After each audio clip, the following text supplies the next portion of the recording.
Hey guys, ILene Vick here for Teaching Adult Coloring with ILene Vick. It is Monday, April 19th at 7 p.m. Central Standard Time, and I am live. Alrighty. Come on in. Come on in, sit right down. Baby, let your hair hang down.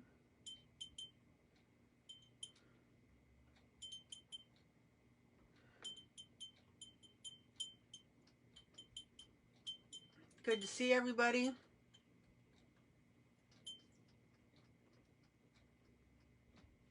Hi, Stephanie. Hello, hello, hello.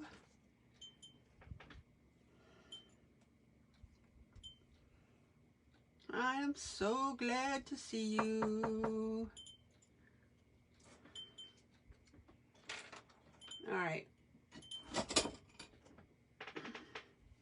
So how are my peeps doing tonight? Everybody doing okay?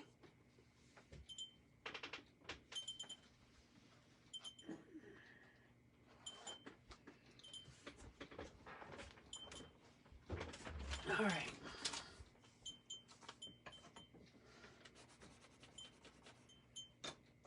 Everybody get comfortable. Let's see what we got here.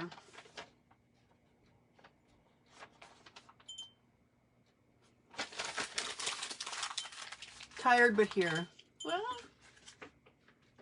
I'm so glad you could make it, Julie. All right. Let's see what kind of trouble we can get into here. Ooh-wee.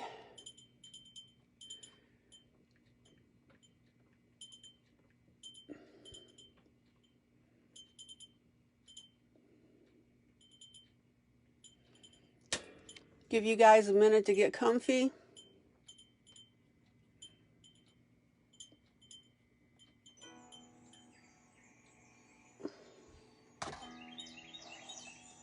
All right.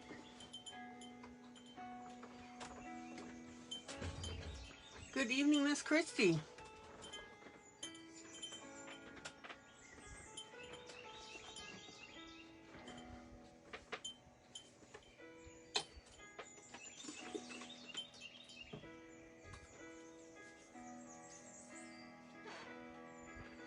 You know, I'm always glad to see everybody. Hello, Rhonda. So get comfortable, everybody. So who can tell me what's going on tomorrow? Julie. Ooh, Rhonda gave me a flower.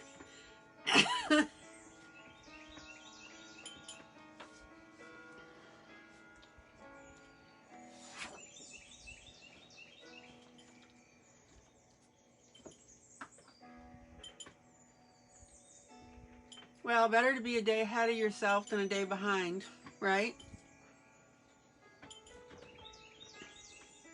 Zoom in. Zoom out. Zoom out. There we go.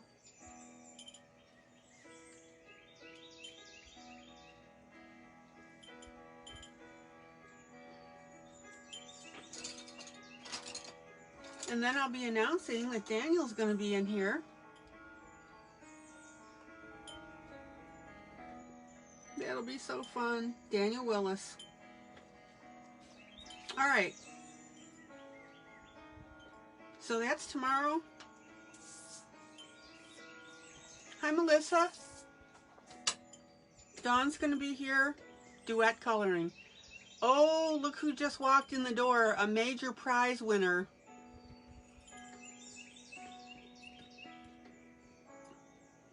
Congratulations, Jean. Woo! We have a celebrity in our midst.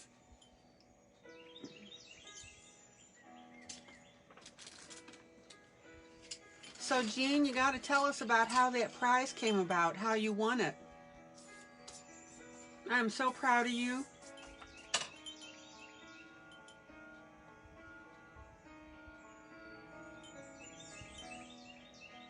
Well, it would have been funny if you'd won first place and Marilyn had won second. Welcome to everybody that's in the balcony watching. Love to see you guys come on in. So what's the deal on the contest? Did you have to submit a coloring or what was that?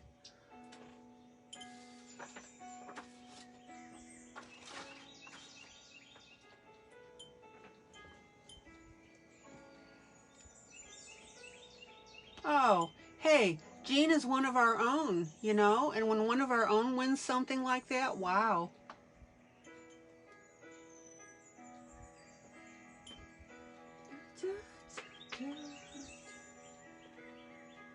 All right, meanwhile, back at the ranch,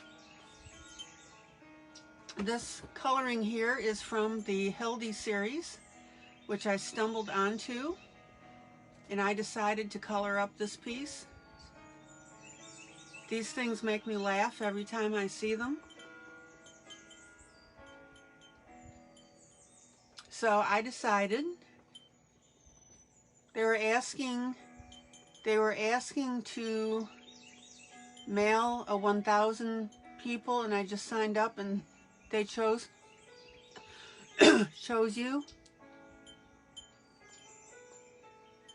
Okay, do you mean that they are asking 1,000 people to email and you signed up? Is that what you meant? Hi, Maddie.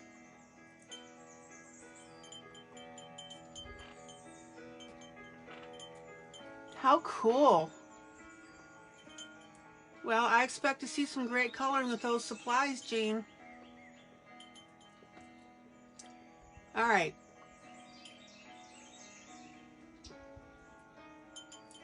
Let's have some fun. We always have fun, at least I'd like to think. Oh, there you go. Random drawing after reaching 1,000 subscribers. Okay, cool.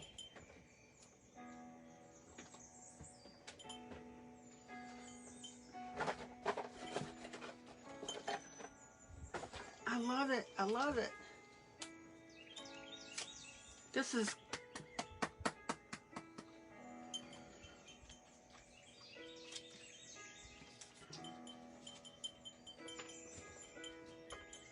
That is so much fun. Okay, no, I didn't do this last night. I did it off camera. So this is from the Hildy series, and I posted a link, and I'm going to be doing a contest around this set of drawings.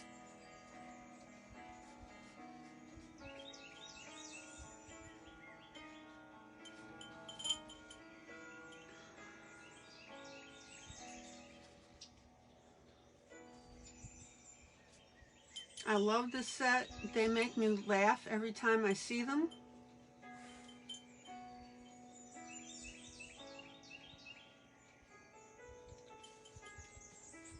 And I thought, you know what? I think I'm just going to go ahead and do a contest around them. Excuse me while I clean my... You won Prismacolor 132, color gel markers, 48 plus refills, and 3 coloring books. And Julie says she can't tell if the birds are coming from you or outside my bedroom. Yeah, Melissa, isn't that book a hoot? A hoot?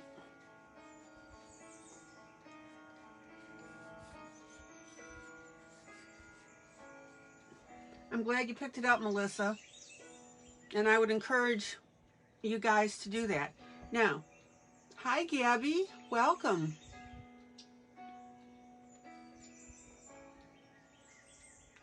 Gabby, you sell... Oh, I'm going to kill this name. I am so sorry, Gabby. A sorority... Okay, this is killing me. Usaraldi. A sorority. There we go. I got it. Welcome to Gabby. Say hello, Gabby. So this is one of the drawings from that book, excuse me, from the download that I gave you that I'm going to be running the contest on. And I went ahead and did the coloring. And what I want you to notice Zoom in.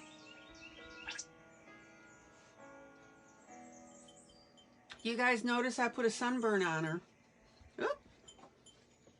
Isn't that cool?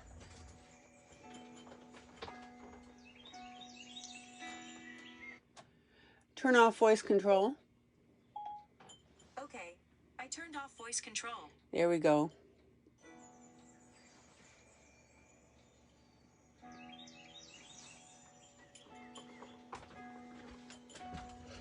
So just by the fact that these all make me laugh and smile, I decided, like I said, to do a contest around them. Zoom out. So I wanted to show you that. I wanted you to notice that I went in and colored in a sunburn. And I want you to start thinking about stuff like that.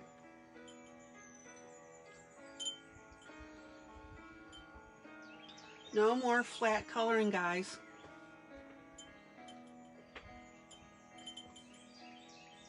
And what I'm going to do, I'm working on the poles here, the stilts.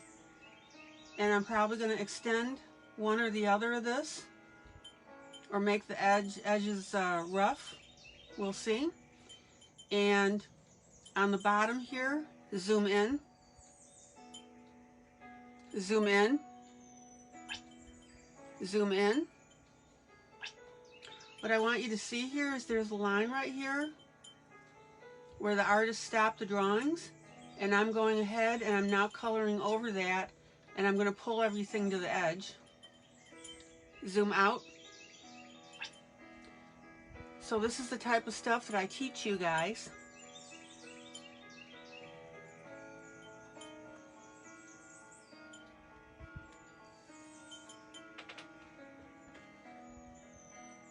And I'd like to see you incorporate them into your images as well. Zoom out.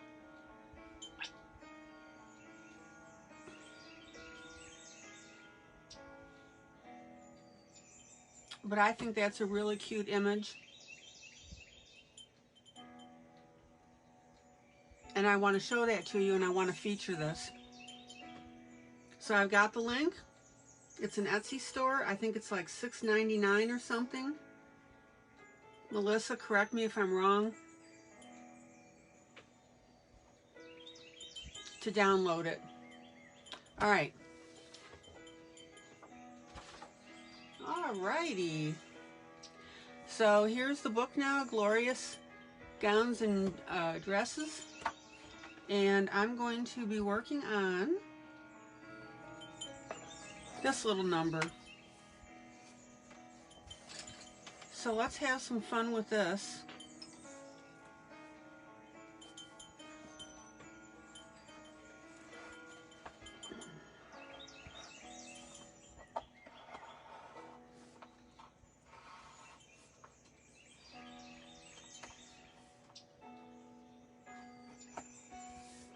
Let me get that book cut apart. Oh, you got yours today, Christy? Good.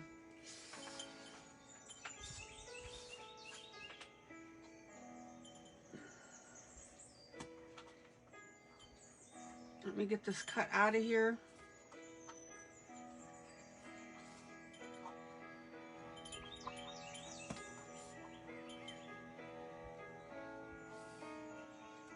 I want to show you some ideas for playing with this.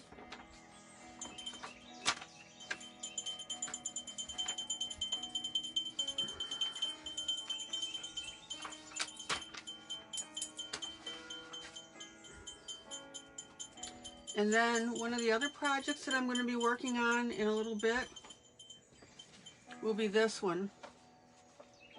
You know, Christy, I never really realized about the Hilda series. I really didn't until I ran into it. And I just think they're hysterical.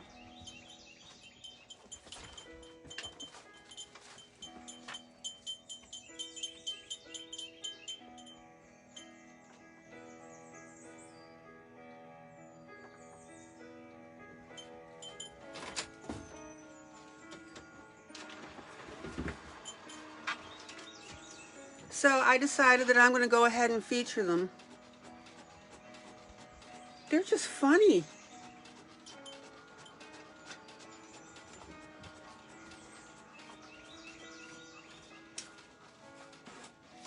All right.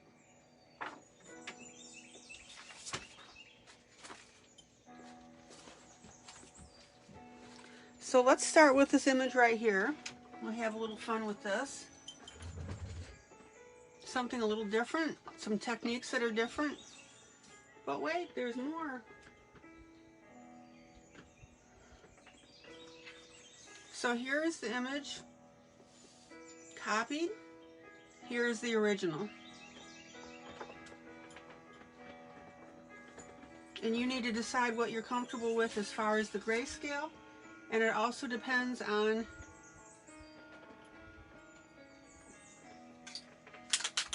your printer, of course.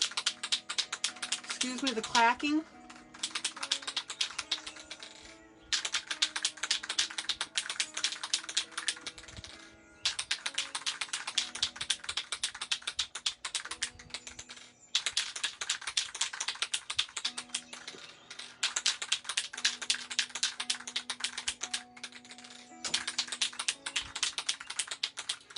Now, I don't know if your printer does this, but mine cuts off a little bit, so I have to add that black line at the bottom.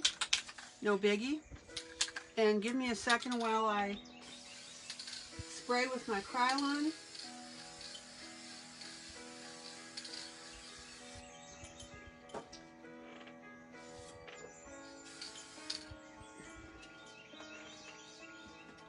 Don't forget that I use this workable fixatif, Fixatif.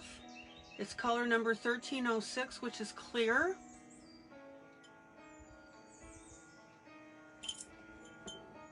And what I do is basically now, regardless of the piece, I spray it because that gives me this surface for markers if I decide to use them.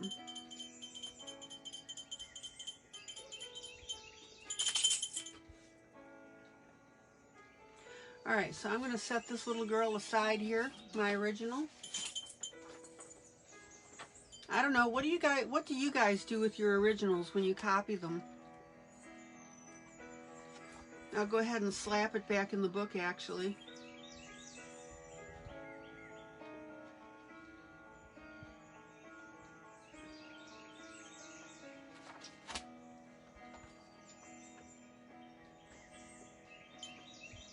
Alright, so let's get coloring and let's have a lot of fun.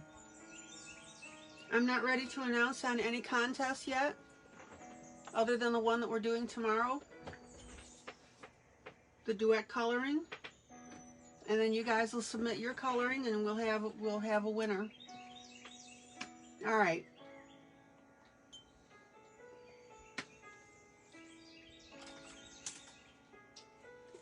So I'm going to make use of the alcohol markers will bleed, but the water-based won't. So no, the Krylon does not prevent bleeding.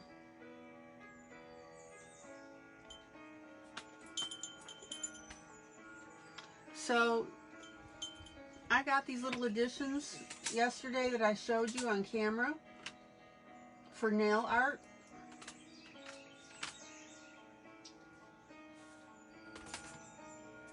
And I'm going to be playing with them today.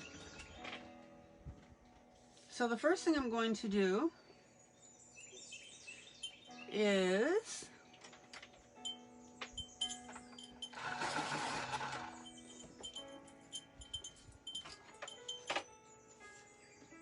I'm going to color over my dress area with this purple. Now, one of the things that you can do in grayscale, you know that I always talk about light, medium, and dark, right?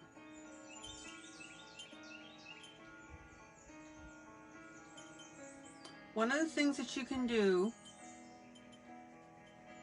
using one of the colors that you are going to ultimately use as one of your light, mediums, or dark is you can go over your entire piece.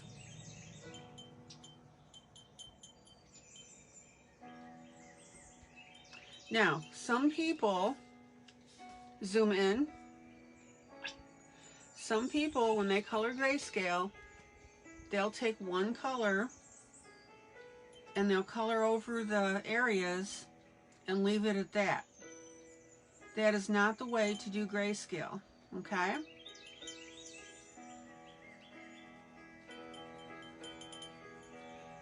What you always want to do is you want to pull a light, a medium, and a dark shade of whatever colors you're using. Now, in this case, hi Melba.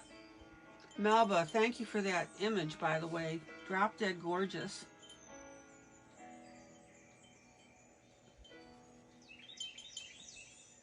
In this case, I'm okay with coloring over this whole image with my one color, and you'll see why in a minute. This falls under the category of, but wait, there's more.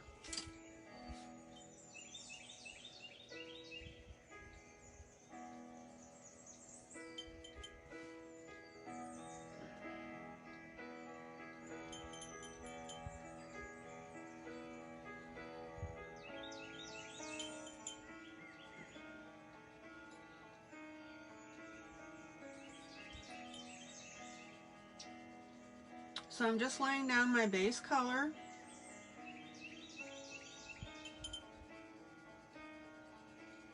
And again, you'll see why momentarily.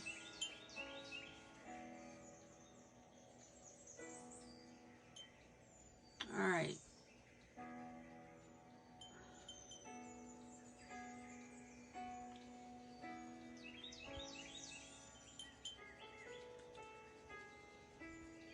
As soon as I decide on the criteria for the contest, that's when I'm going to pop out Melba's image.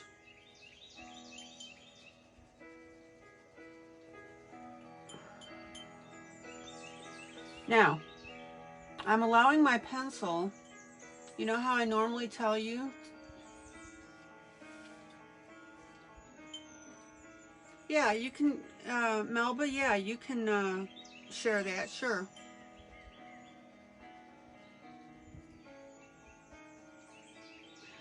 Where I normally tell you to rotate your pencil, in this case, you don't want to do that. You want to leave one side of it, and it's going to flatten out, and that's the side that I'm coloring with.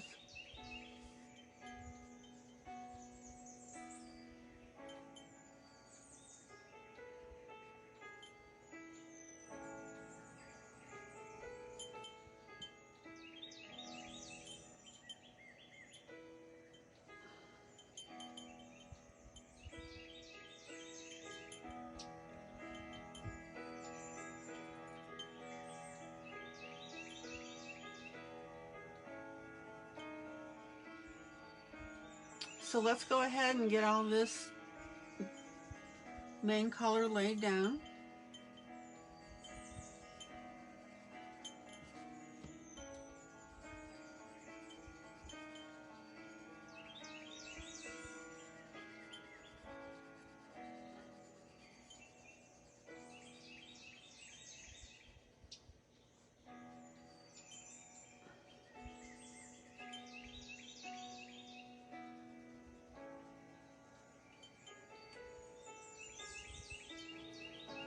Oh man, this is absolutely gorgeous just like this, I'll tell you. But this is not proper grayscale coloring. We've talked about that.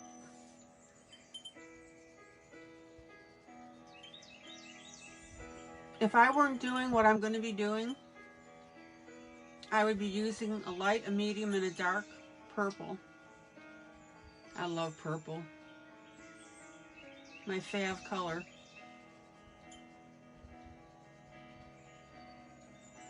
But there is a method to my madness as to what I'm doing right now.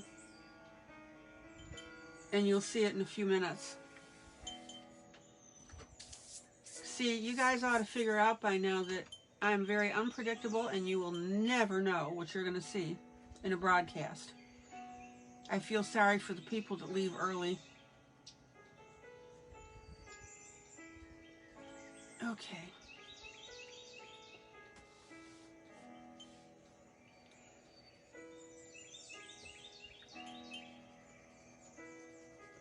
Now, for the purposes of this project here, I'm going to go ahead and darken my purple a little bit on the dark side of the grayscale. Everybody see how I'm doing that?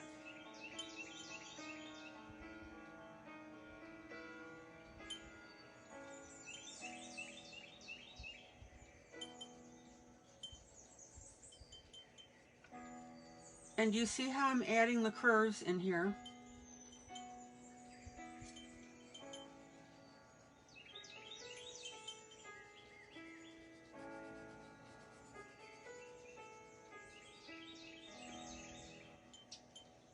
And then here's another one that I'm going to take this way.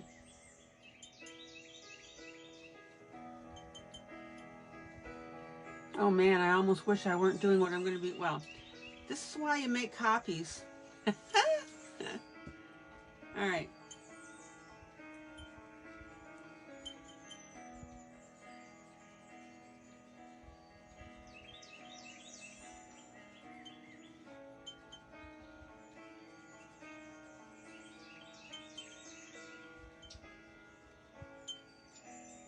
And then I'm going to emphasize up here at the top, which you'll see if I keep my camera there. Zoom in.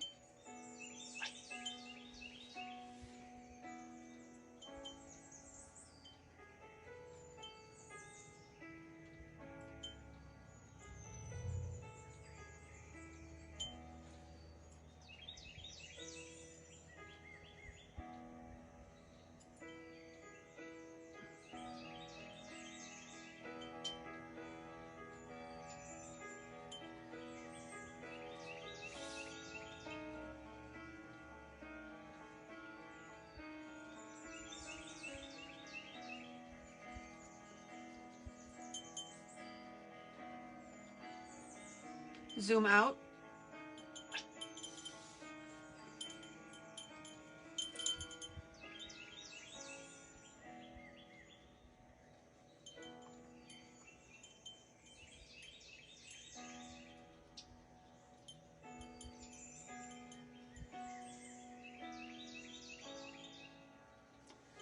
Okay. Beautiful.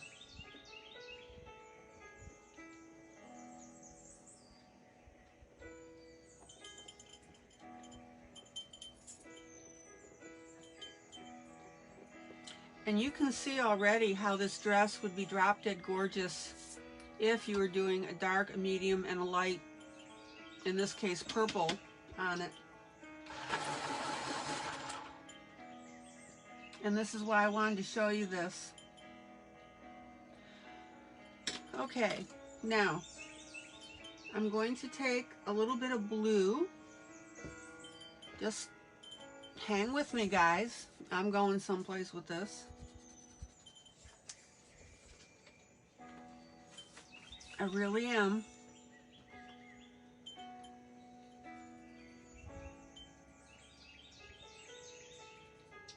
And I'm going to add just a little bit of blue.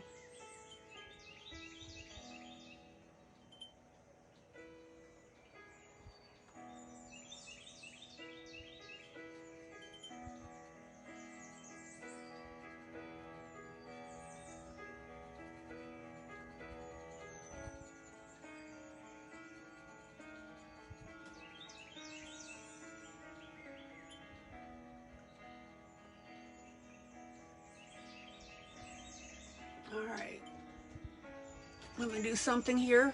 Hold on, excuse my arm.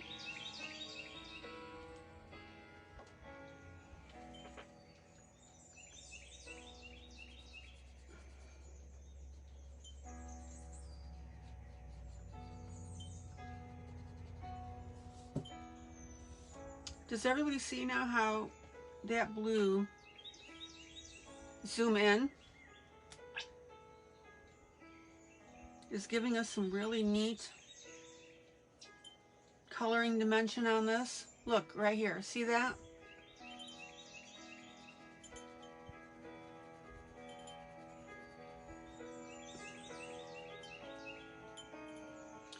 And you don't have to put in much at all to do this.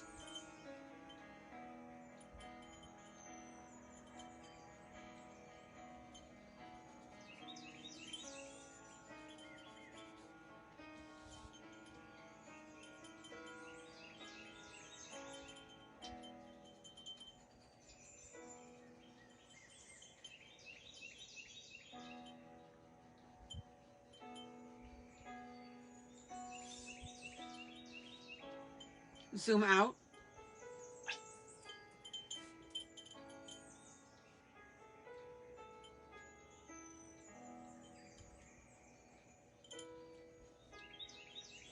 And again, notice how I am highlighting the creases on the dress.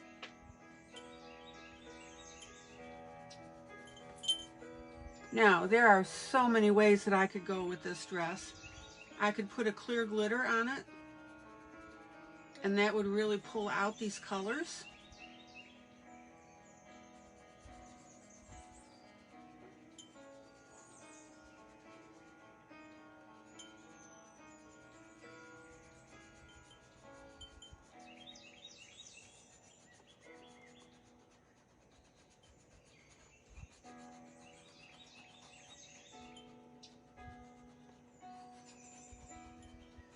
Just beautiful. Zoom out.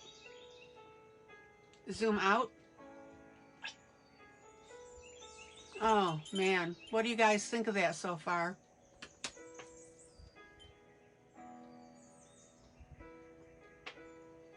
All right. Let me grab some water here.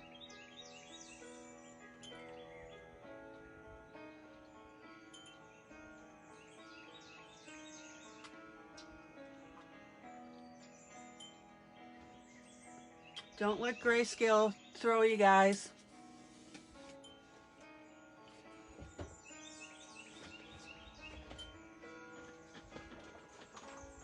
It's not hard. Excuse me, I've got to reach here.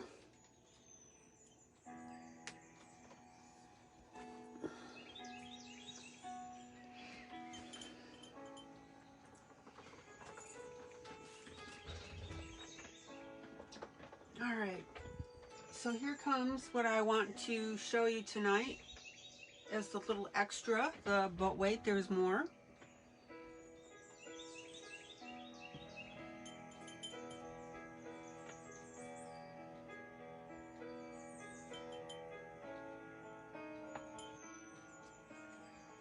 Is I'm going to go ahead and pull my nail art papers. These are the little ceramic holographic type. Zoom in. Not ceramic. What am I trying to say here? And what I'm going to do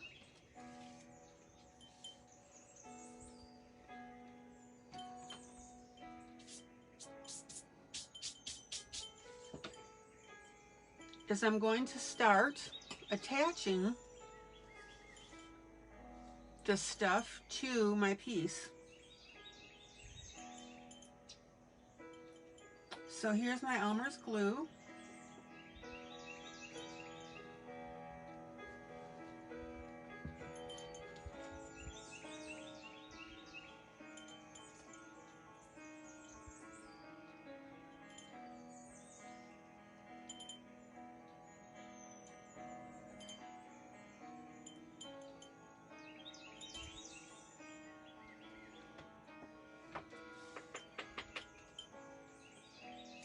Let me grab my toothpick and see if we need one of those just in case. We'll have her ready.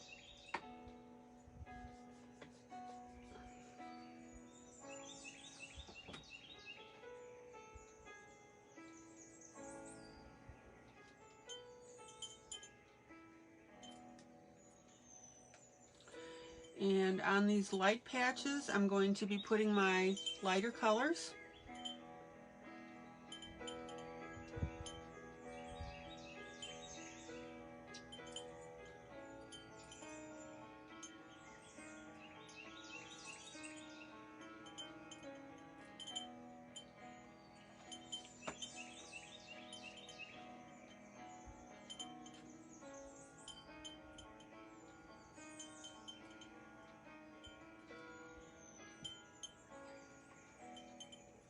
Zoom in.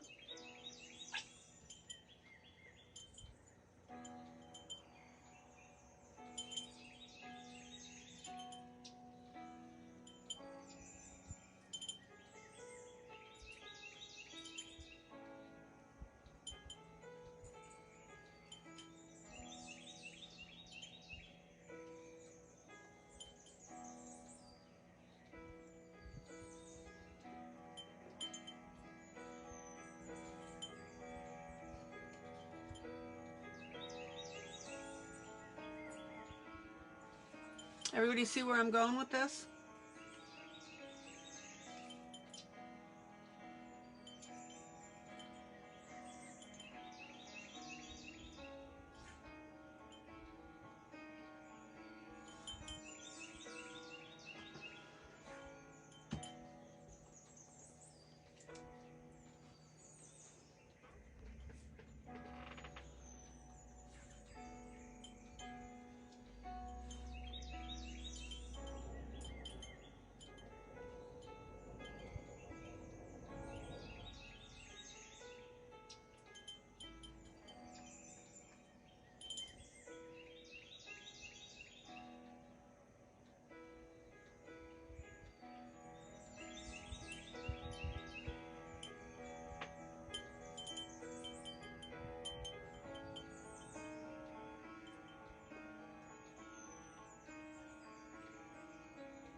And I'm hoping that you guys can see how pretty now this is starting to look. Now, bear with me. It's going to look a little messy until I take off the excess.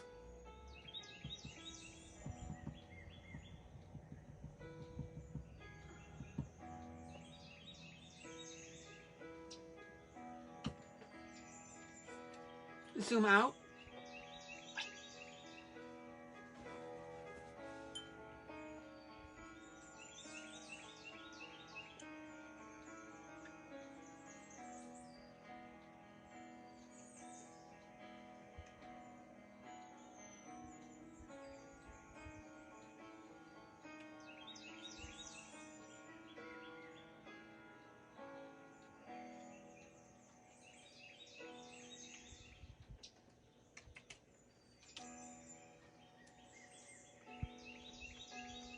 Hey, Daisy.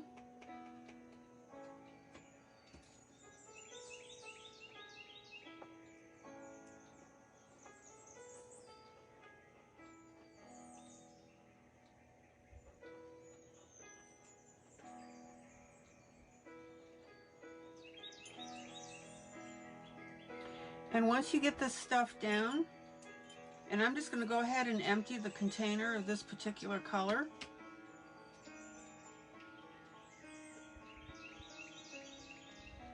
And then what you do is you just go ahead and push your loose pieces onto the areas that you've put your glue.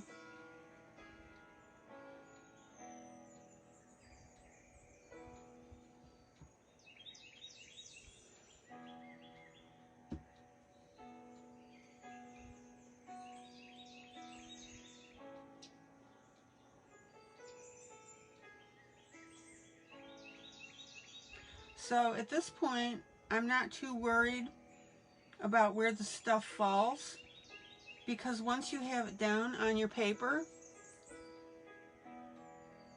you can go ahead and manipulate it and move it around to where you want it.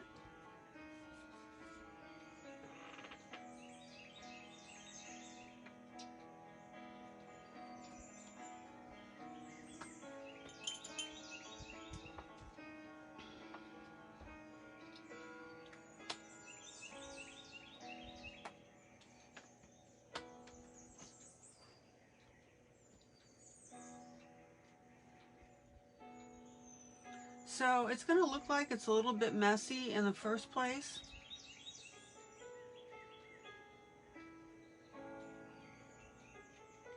But not really.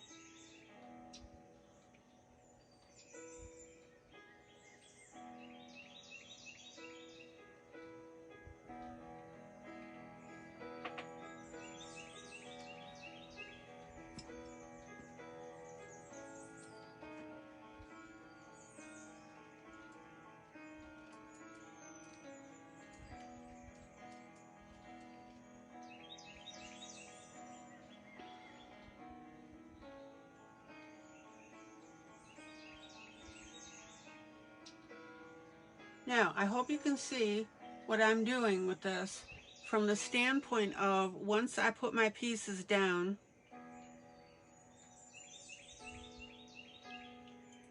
oh,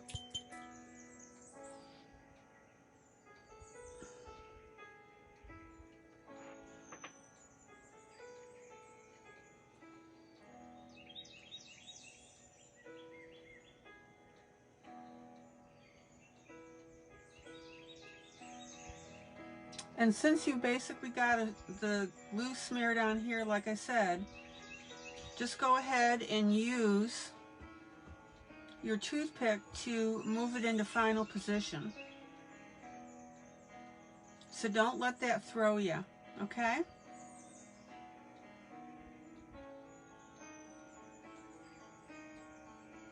All right.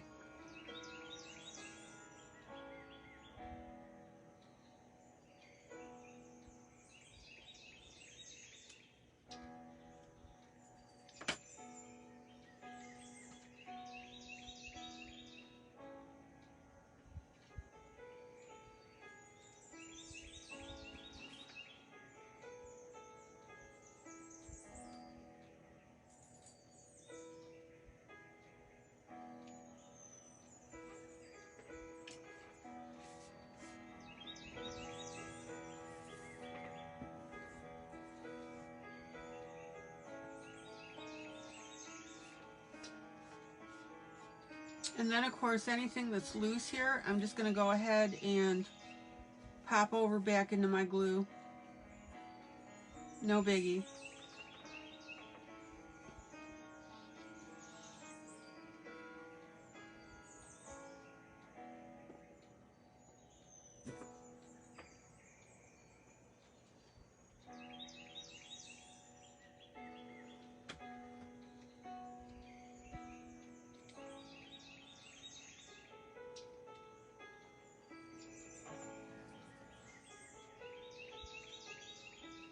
Okay, now what I'm going to do is I'm going to put my glue on the dark areas.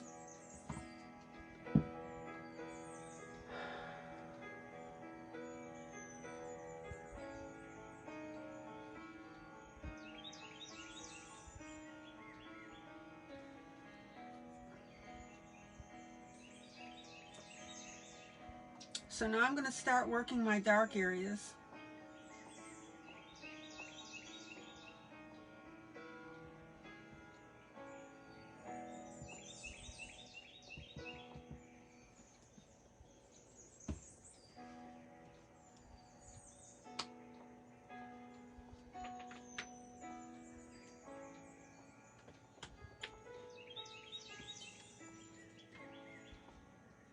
Now, one of the things that you can do if you don't want to use your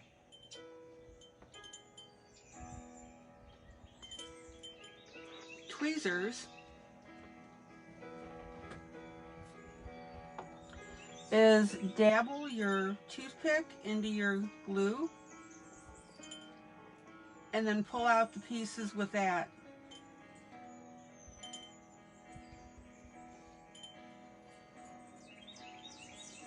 And that is very, very effective.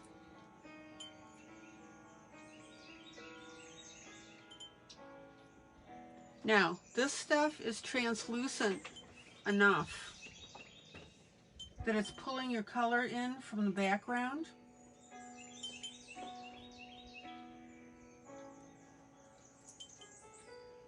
And now the light bulb should be going on as to why I took the time to color the piece very quickly,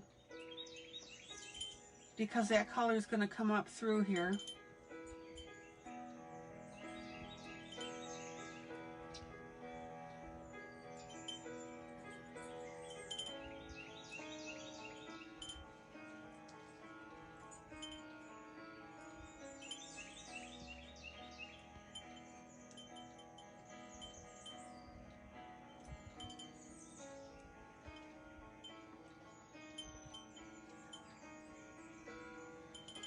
Well, Helen, the budget is whatever you want to spend. There are tons and tons of selections on the craft stores and Amazon, and they're not that expensive.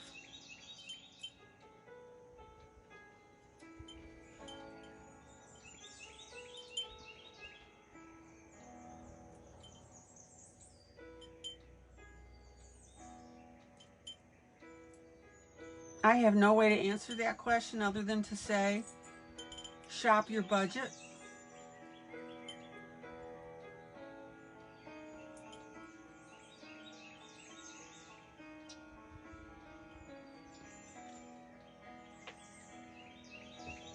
Okay.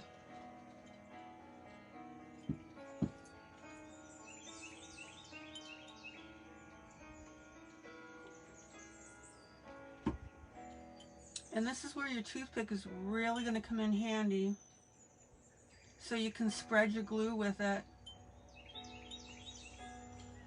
And then you can dip into your little pieces here and glop those on there.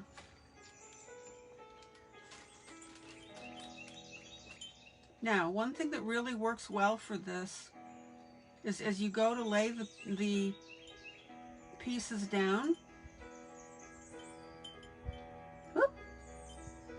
is turn your toothpick a little bit, and it pulls it into the glue.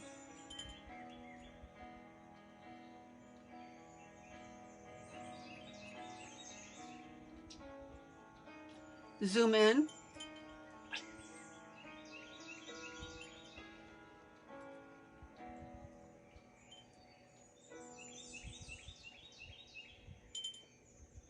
And the only glue that I'm using is the Elmer's washable clear. And yeah, it's drying pretty quickly.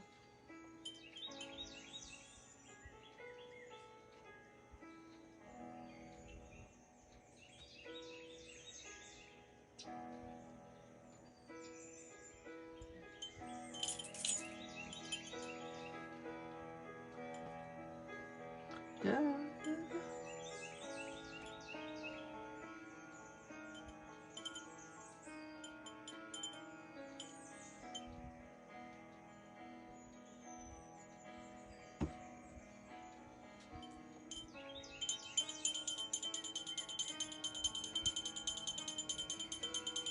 So the blue gel works really well, Melba.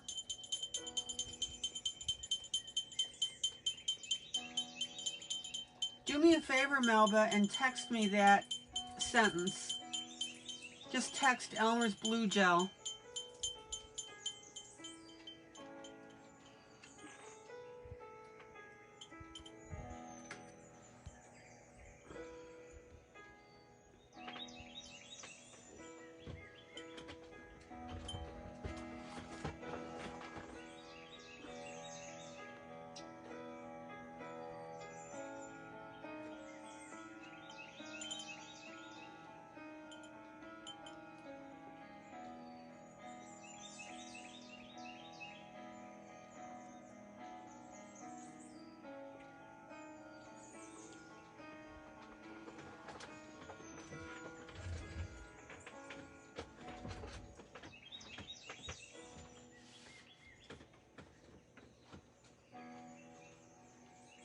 Now, I've got some more stuff coming in tomorrow that I'm going to show you. And it is a lot less expensive than this nail art stuff.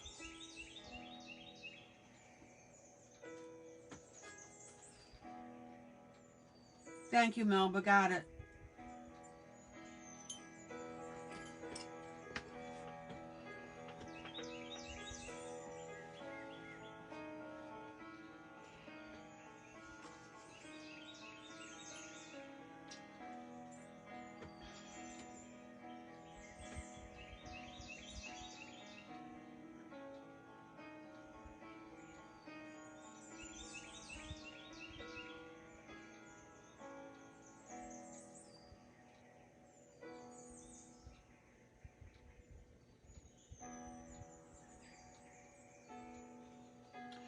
And what I want you to notice about what I'm doing with this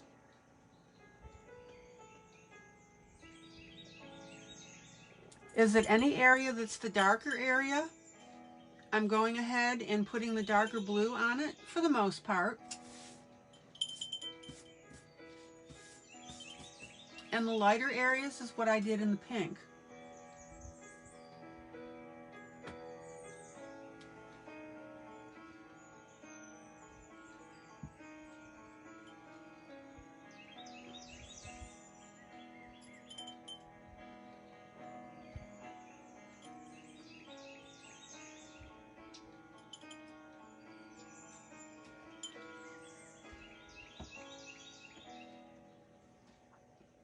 Everybody see that I'm doing that now? Is a light bulb going on?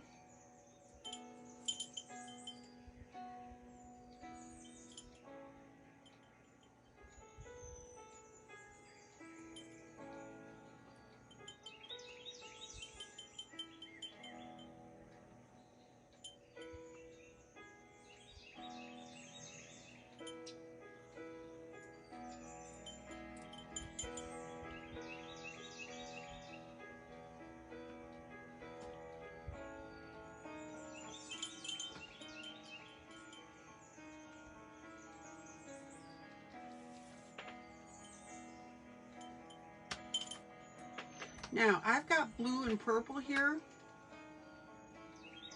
as well.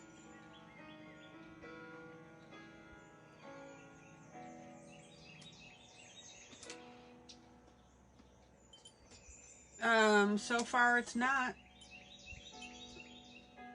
making the paper curl, but it might, so what? You just flatten it out afterwards.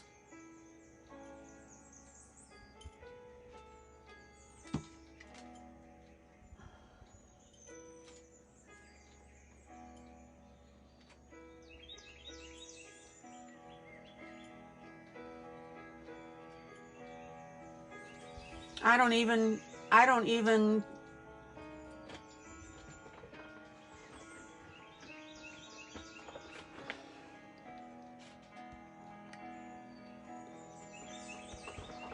worry about paper curl. Okay.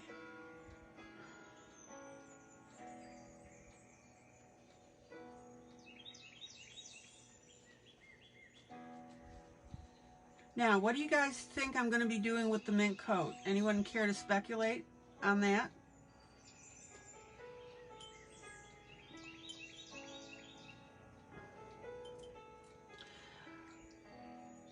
Denise, this is just an example of what you can do with an area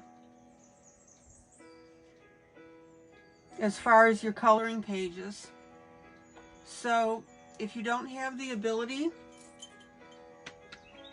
to afford the add-ons, that would be where you would go ahead and do the standard coloring like I was showing you.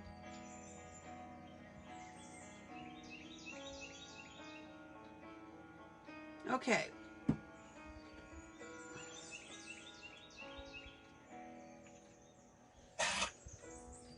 Oh, I hope you guys didn't hear that.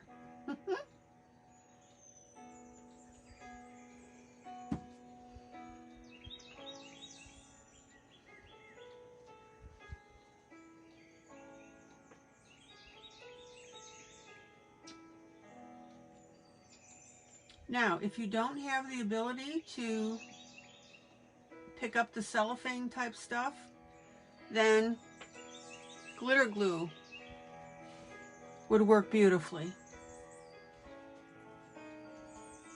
And if you don't have glitter glue, then gel pens would work beautifully.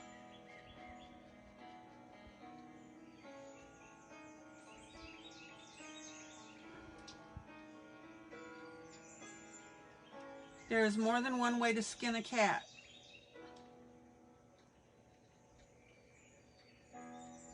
So anyway, what did you guys decide that I'm going to do with the fur? Any ideas? Okay, I've decimated 2 of my colors now.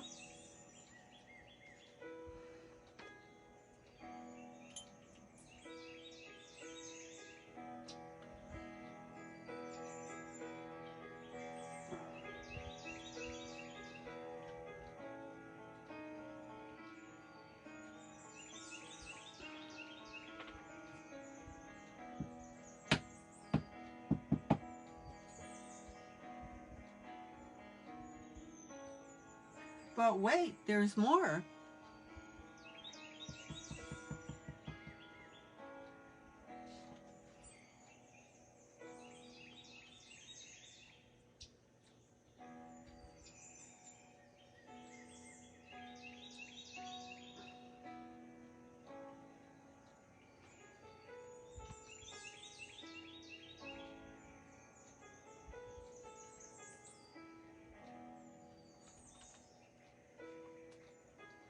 Zoom out. Ooh, look how Julie's thinking. Julie says chalk for the fur itself.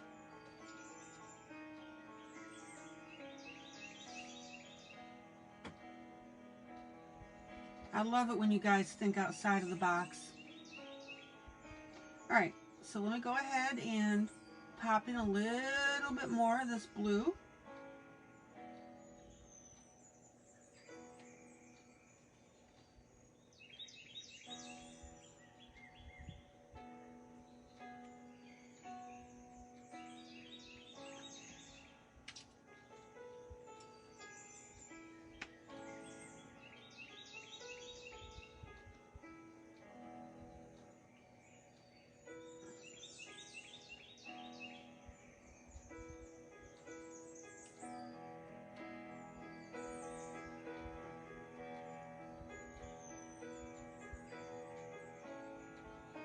And I really hope that this picture is translating for you as to how beautiful this is looking. It's pretty. It's pretty. Oops.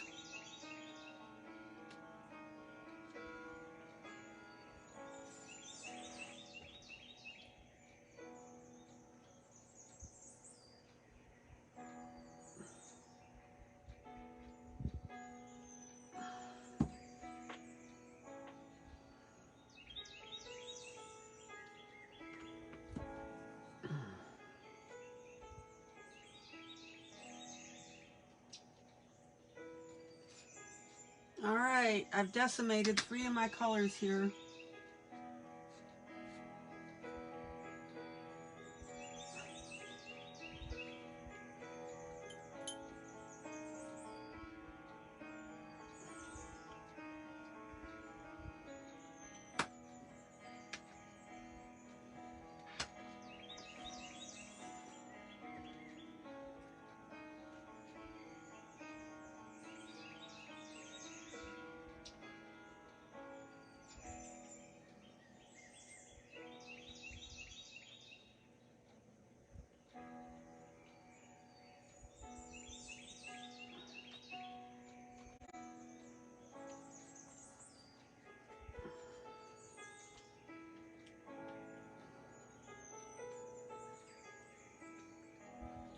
And I hope that you guys are thinking of ideas and ways to do this and alternatives such as the glitter glue.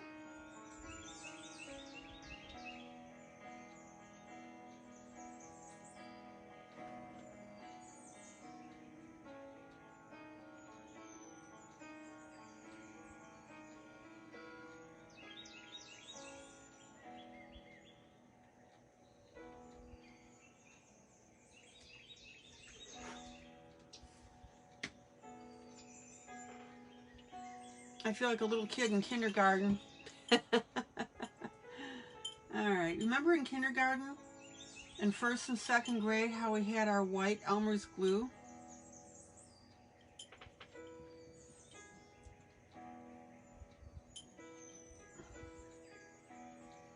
I think more of it ended up on the desk than it did on our projects.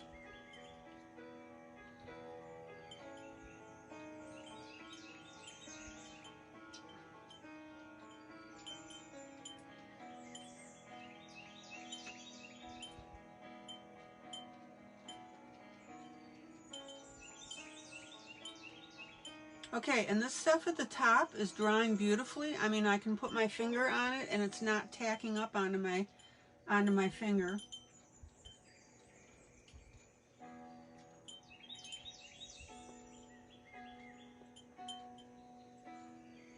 Okay, let's get this little buglet out of here. Get out of here. Jeez. Oh man, guys. Absolutely gorgeous.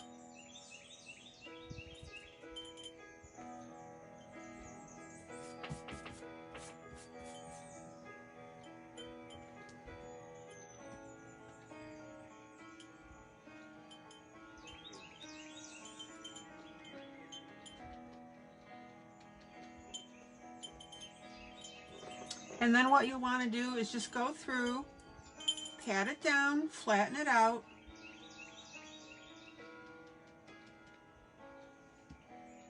And if you have any little areas in here that you missed, just go ahead and pop in your colors.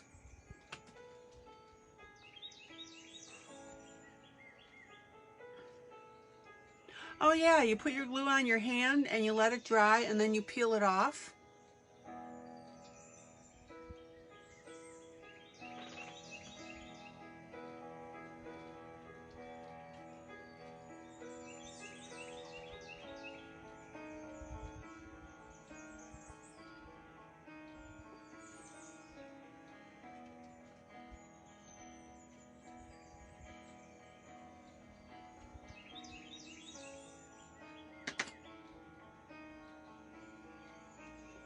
Okay.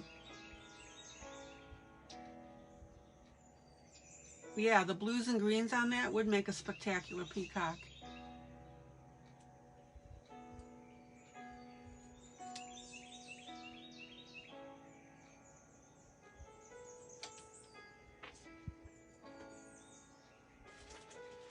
So 4 of my colors are gone, but it was worth the demo.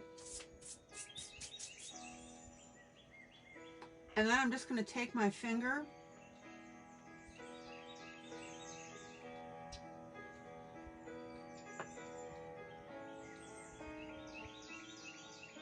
and just flatten this a little bit to make sure everything sticks. Now, guys, here's the key to doing this.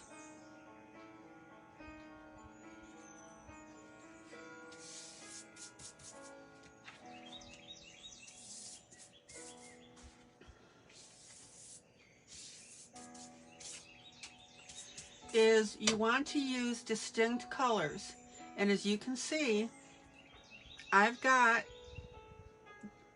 the pinks and the blues,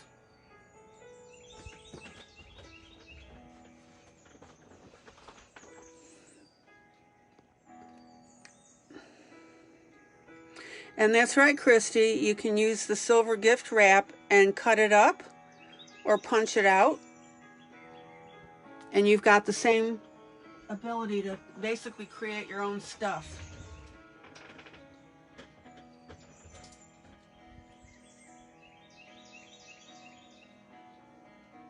Okay, so luckily that is drying very quickly. And we've got ourselves one really cool looking dress.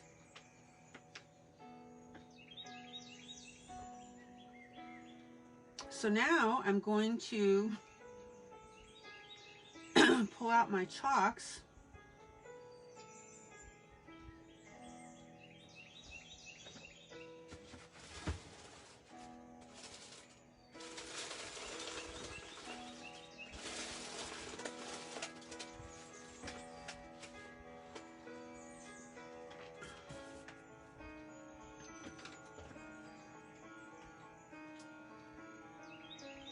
Now, one of the other things that you can use if you don't have a toothpick is just use a colored pencil to push your pieces down.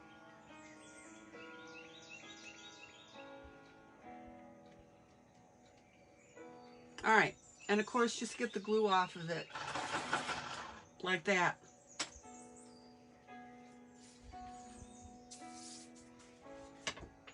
So let's go ahead and work on her coat.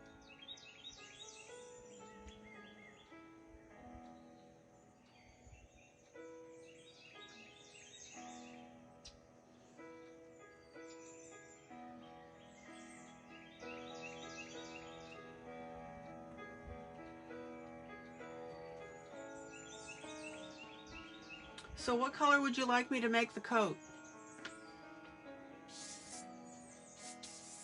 Any questions or comments so far about what I've done? Thumbs up, thumbs down.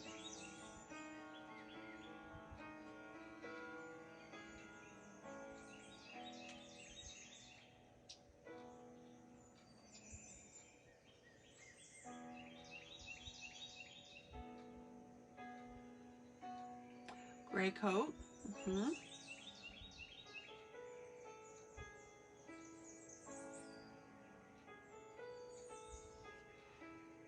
Throw some colors at me, guys. What would you like to see?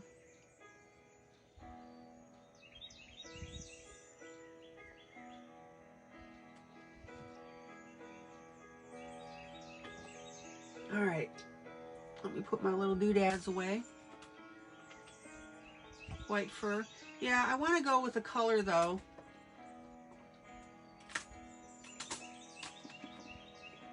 Light pink.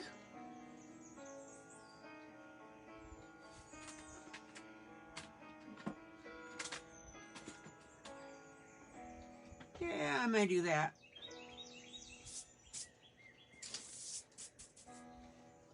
All right.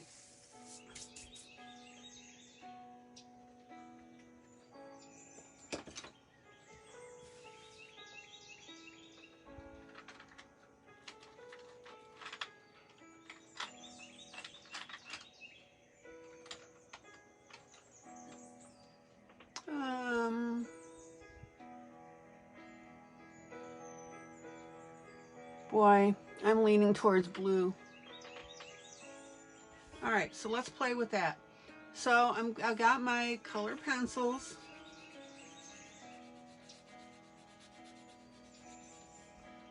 I think I'm going to tint it up in blue.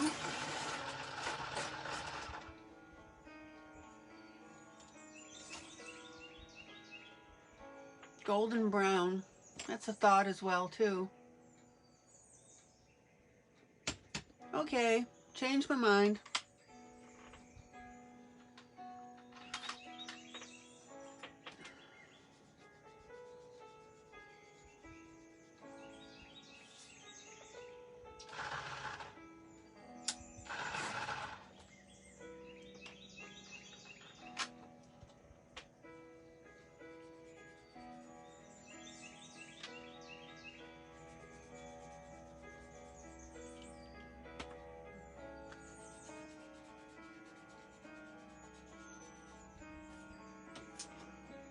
So let's play with the golds and the browns. Turquoise.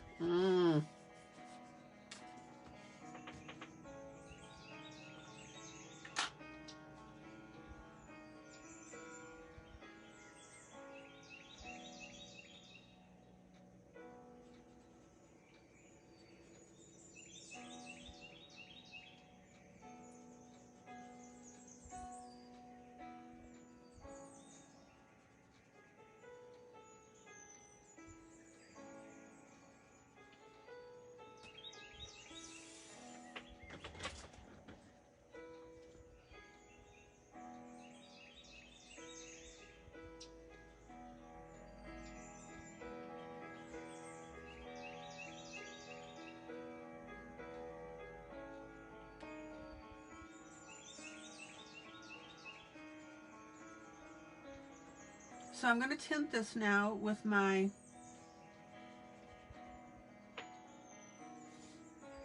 light brown.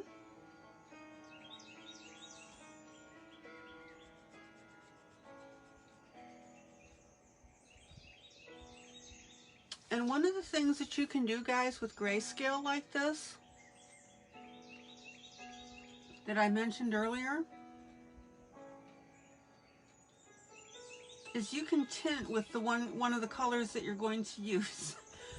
For example, this is my light. This will be my light portion.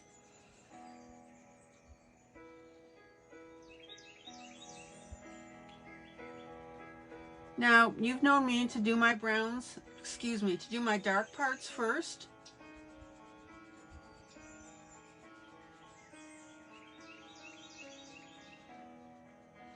But it doesn't matter. It's whatever strikes your fancy at the moment.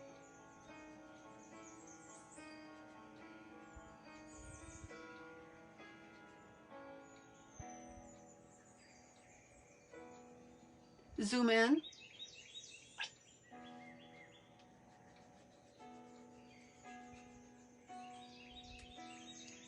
So you guys are smart. What other alternatives would you use for this dress?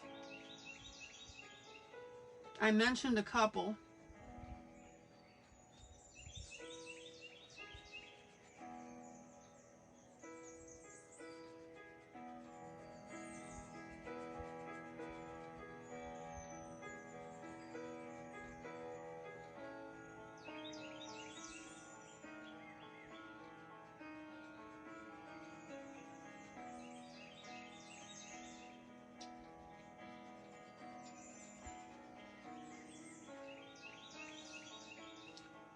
And look how beautifully now this fur is starting to pop up.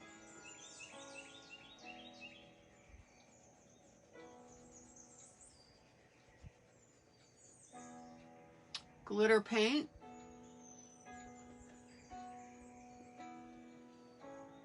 Another pop to mind.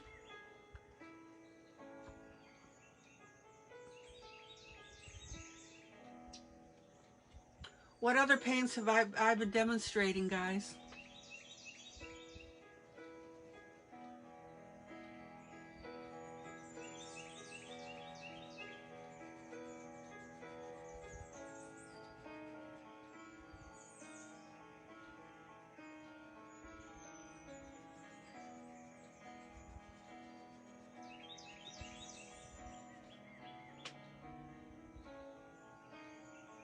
So Maddie says she would have kept the light areas and bead the dark areas.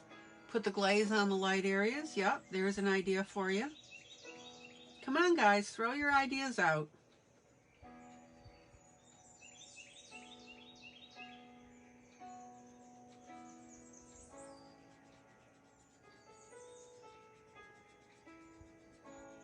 How about metallic paint? You know, I've got the Arteza metallic paints.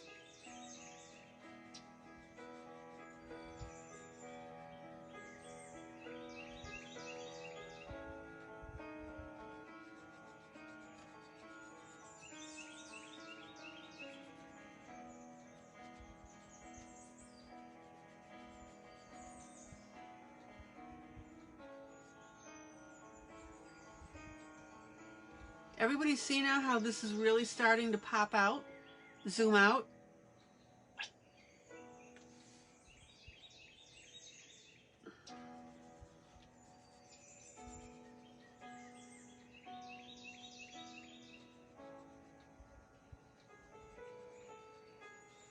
You guys just never know what to expect when you come in here.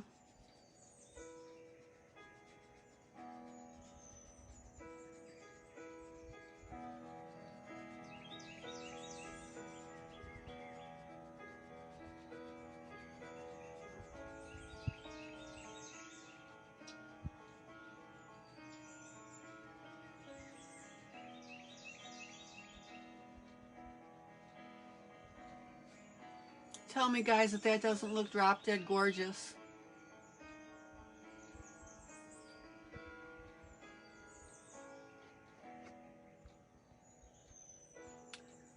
Natalia paint, Natalia. Rhonda, could you text me that term, please, and I'll look into it?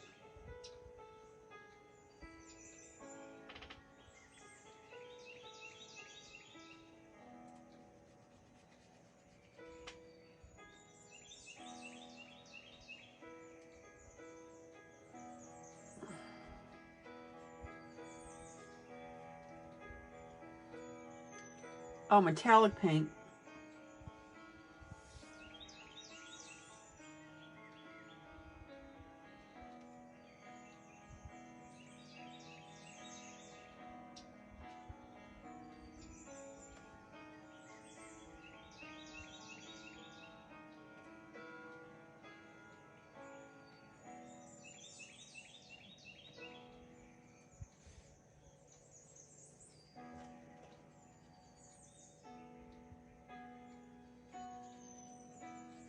Oh man, guys, now do you see how this is this fur now?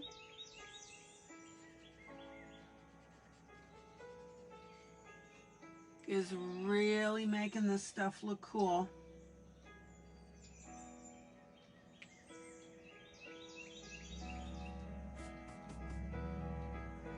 Okay.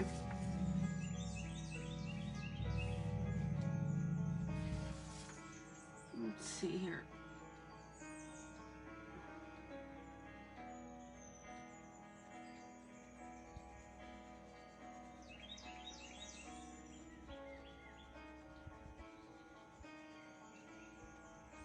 Sure. Zoom in. Zoom in. Absolutely, Rhonda, I can zoom in.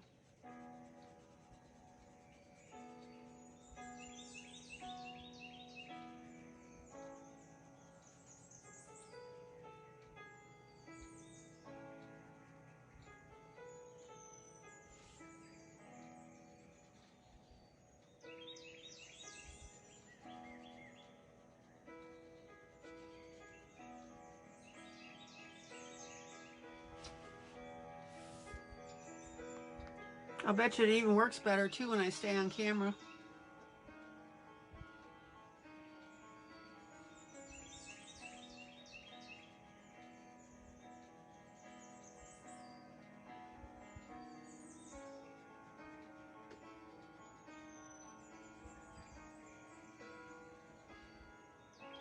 Now, I've got a little bit of a white tail here that I accidentally colored over.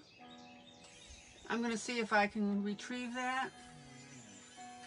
Yeah. Sometimes when you erase on grayscale, the gray comes with it. So you got to be real careful.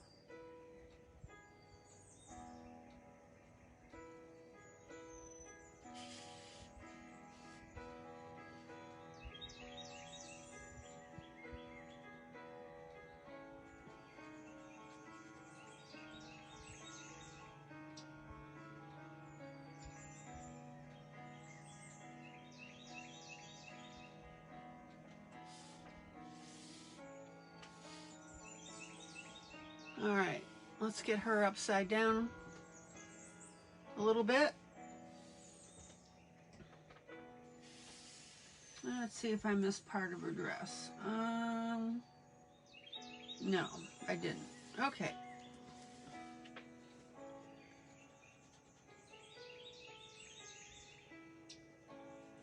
The main thing that I want to see is that when I'm doing something like this and using this cellophane, this nail art cellophane, that you guys come up with alternate ideas.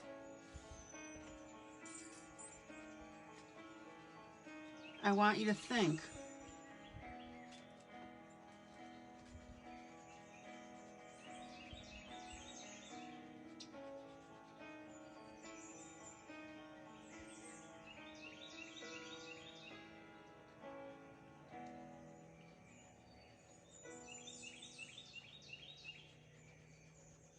Now, I obviously decided to use colored pencil instead of the chalk, which is fine.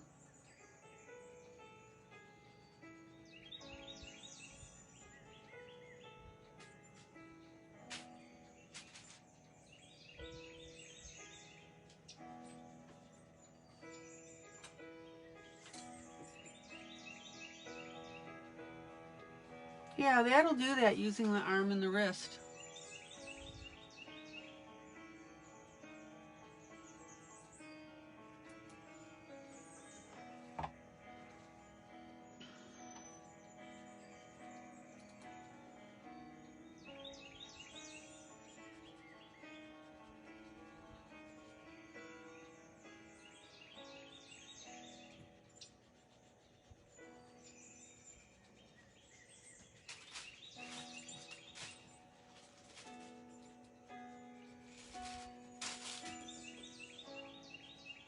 It was so funny last night. I was working on a project here in my studio, and one of my cats had the major zoomies. And she came barreling in here,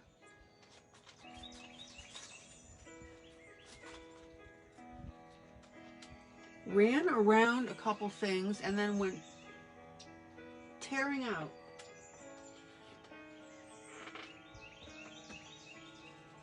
But she was having a good time, so.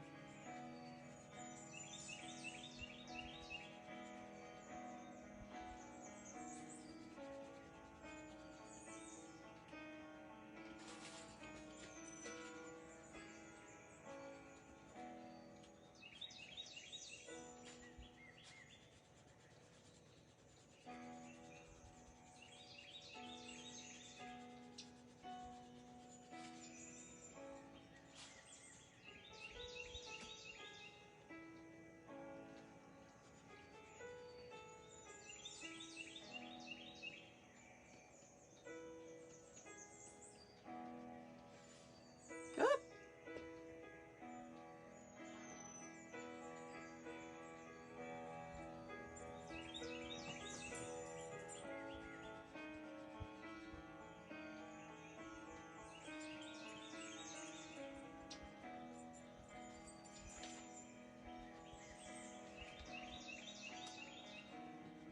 Now, as you can see, I'm laying my base color.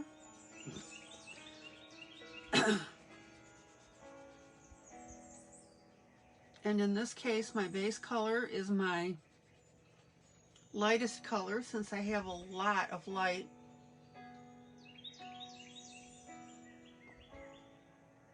I haven't seen Lila either.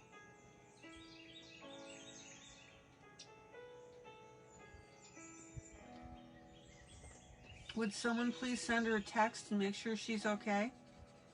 Richard may be on the computer. I think once a week he has some things that he needs to do. So that may be it.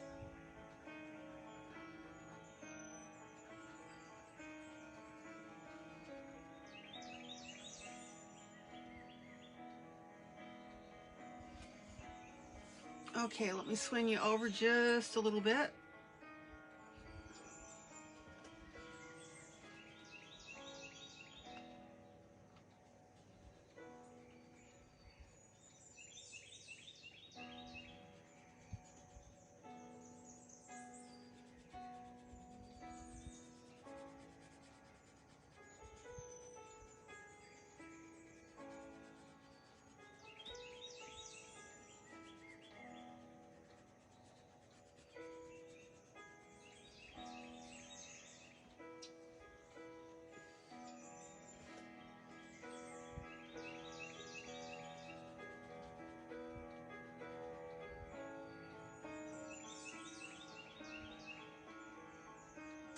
Now notice how I'm doing this fur is I'm coloring this in the direction of the strands,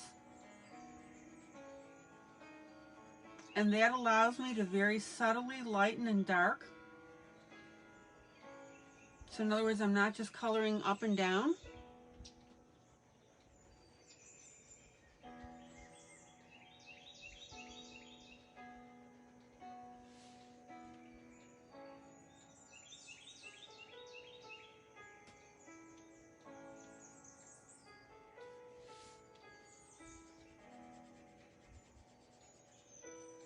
And that's why that is so important, especially when you're doing fur, fur or this fur coat.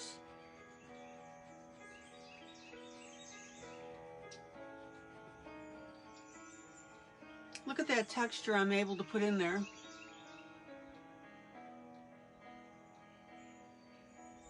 Oh yeah, the deep window frames. Yeah. Shadow boxes, I think they're called.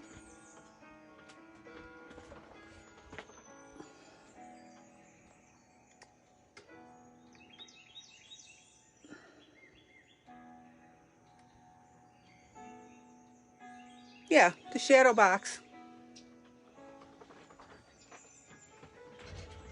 Oh my gosh, Helen, are you telling me that this is frameable? Ooh.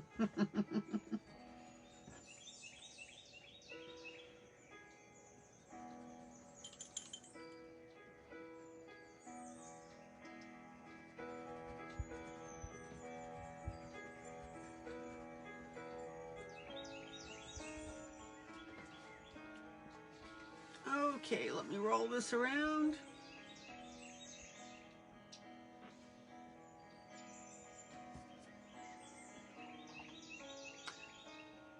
Good night, Pearl.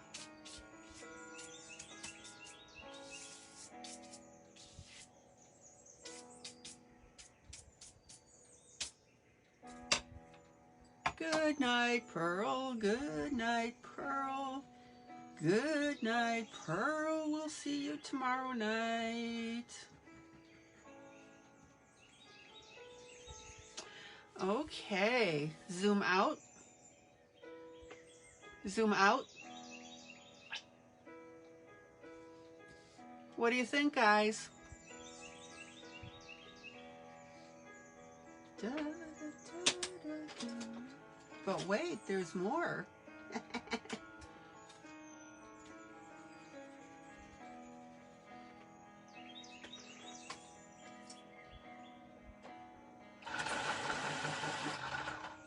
Good night, Rebecca.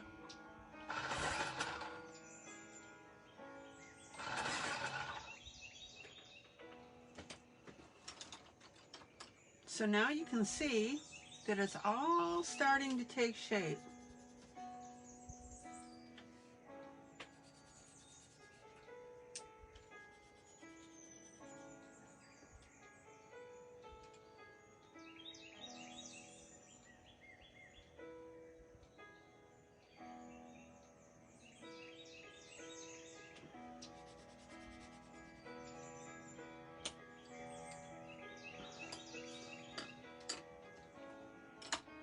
So on the grayscale portion of this now, I've got my light, my medium, and my dark browns.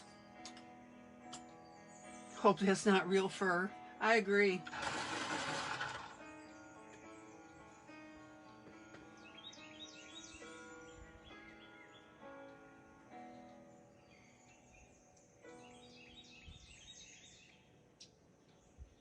So now I've got my medium brown.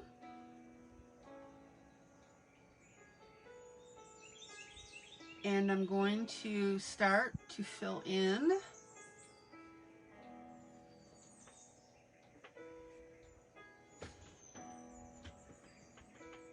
my subtle grays here and my not so subtle grays.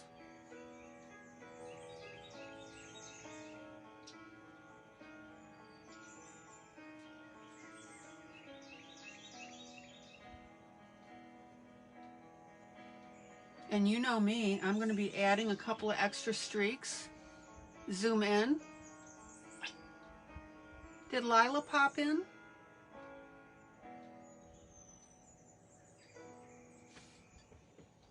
Lila, Lila.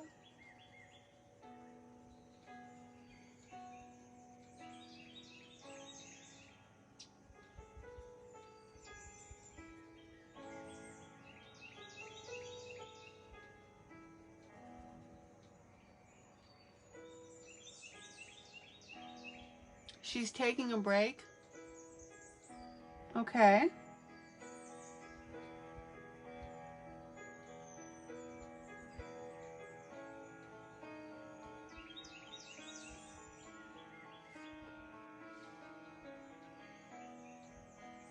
Yeah, what's your fur technique, Helen?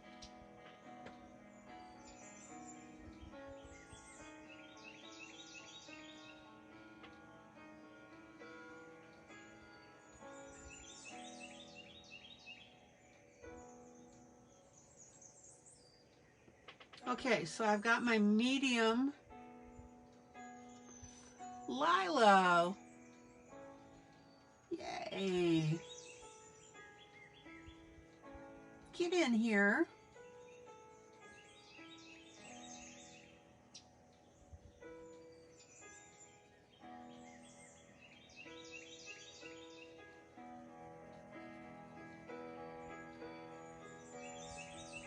Do I have paintbrush like for painting walls? No, but what do you have in mind?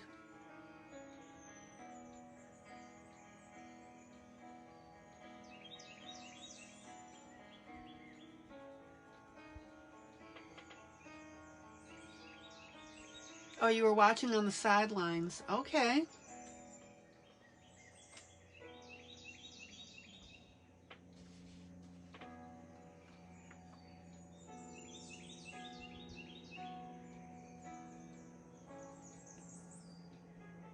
Just as long as you're okay. If you want to watch on the sidelines, that's fine. In the balcony.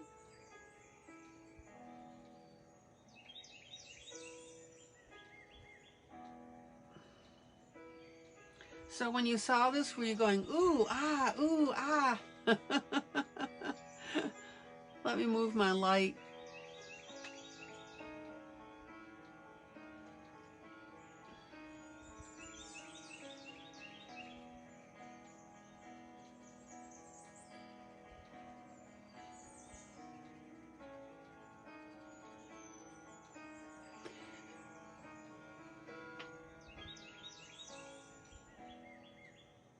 Oh yeah, you cut off the single bristle, drag it over white paint, and then on the page for whiskers or highlights on furry stuff.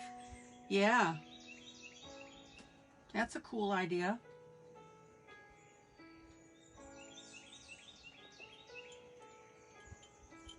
Why don't you post that as a tip for the group?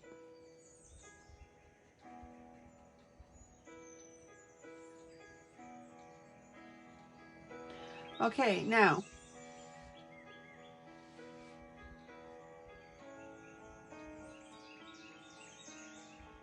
this is looking streaky.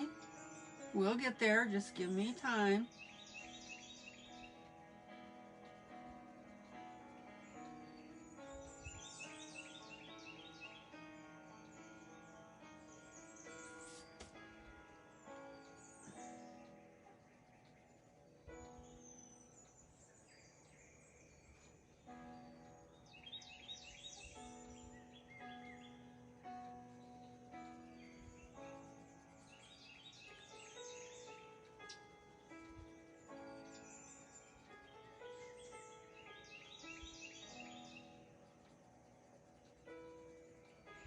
I would never leave this piece like this.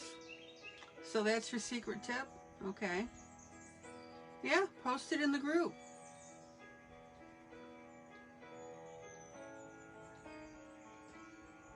That's what we do. We share information here.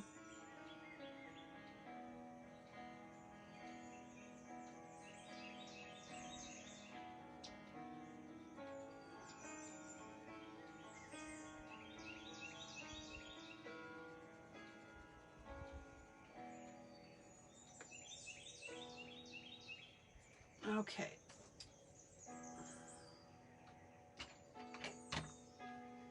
Where is this girl going? Well,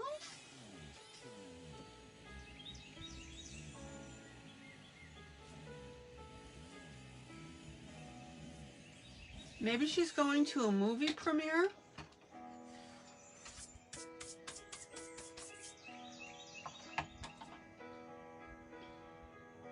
Shopping at Walmart.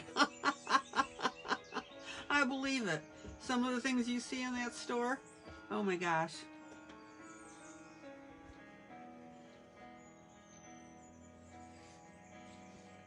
Okay.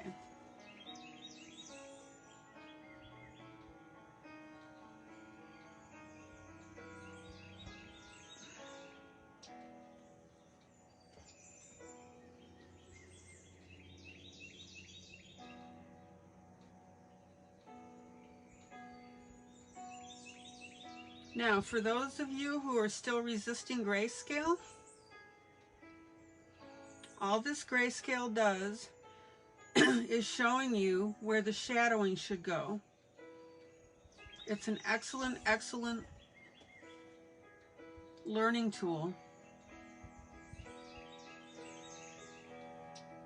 for shading.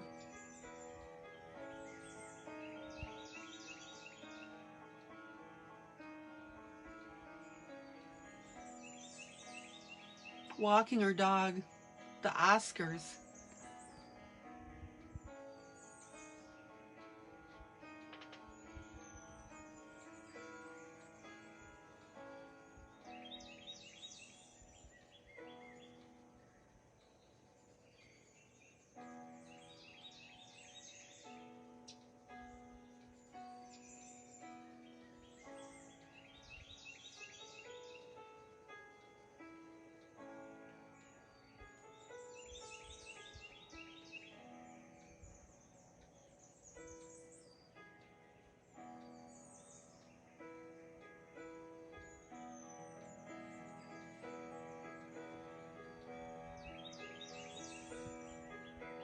You sometimes walk your dogs with your nightie, in your nightie, Helen, with your coat on top.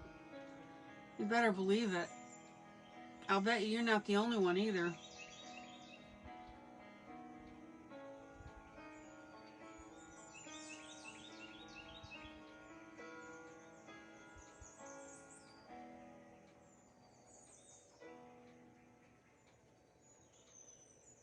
And just in case you're wondering, I'm holding my hand above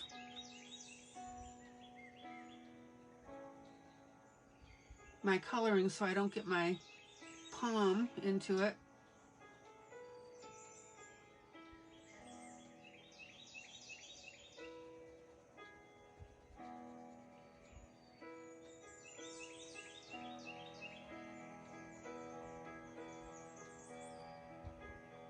Okay, now I want you guys to remember this is my medium pencil that I'm using of my light, medium, dark.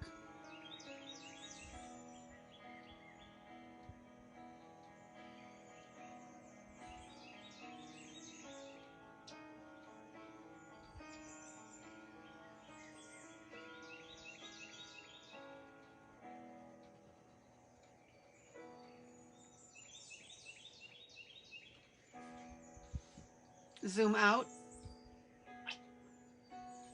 Oh my gosh, guys, doesn't that look gorgeous?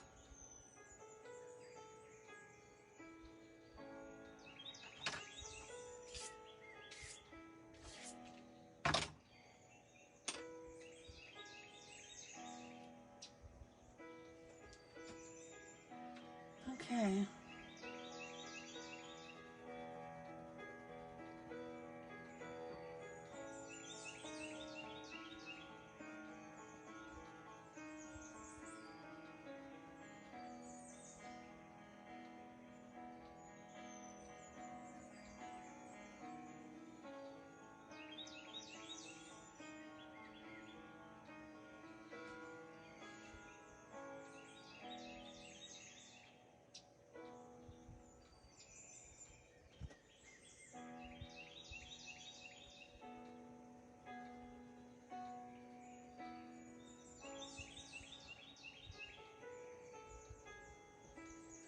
Now, I want to remind you that just because this is grayscale doesn't mean that you can't add your little areas, extra areas of shading yourself. I don't want you to go brain dead when you're coloring stuff like this.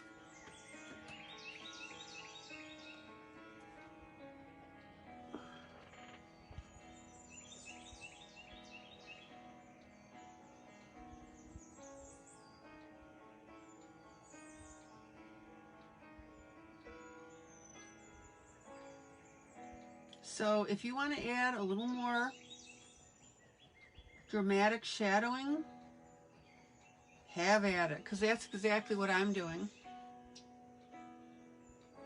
Well, hopefully our fur won't come to life, Helen, otherwise we have a problem with the model, right? Ha ha ha, making a joke.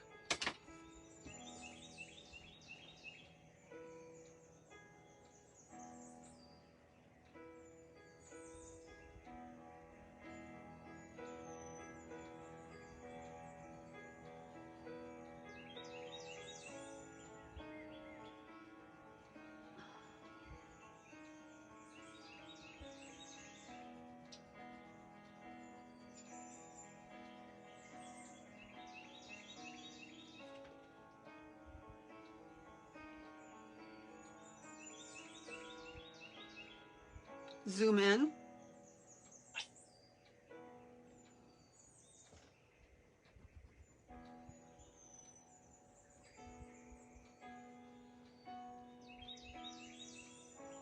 And this is a really good opportunity for you to practice your first strokes. So if you have a grayscale picture and the model is wearing fur,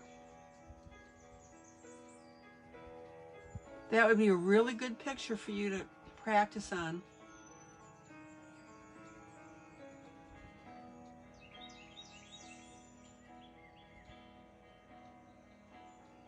My little visitor's back.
Okay, guys.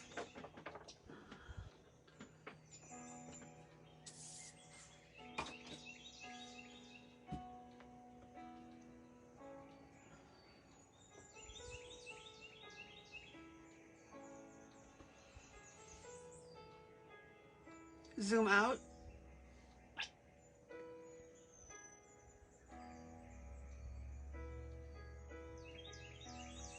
I'm not finished yet, Helen. Give me a chance.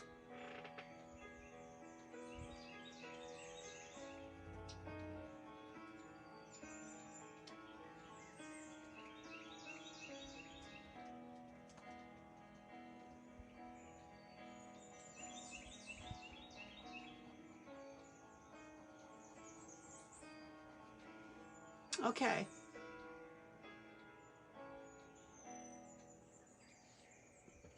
So that's my medium brown.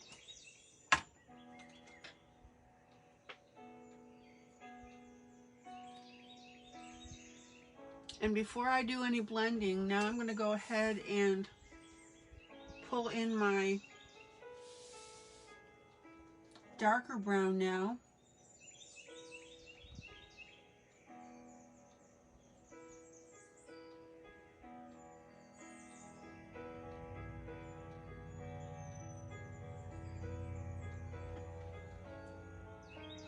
And get in that definition.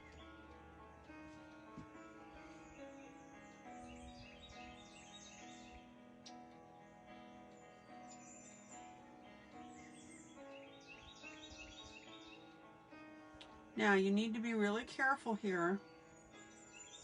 You don't want to get streaky with it, and you don't want to have your shadow overpower.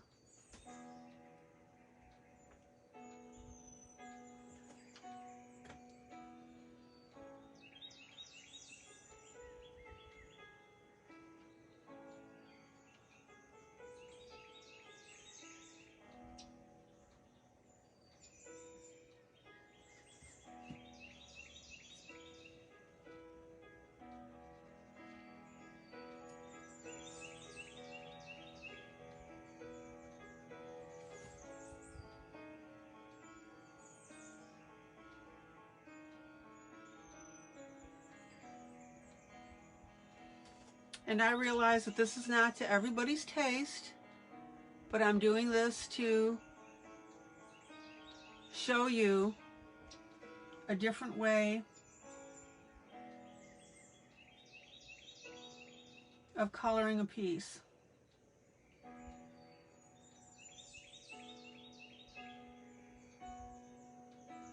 And that's the point.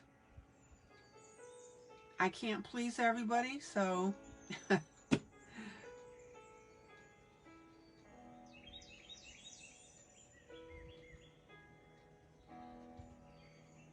we go.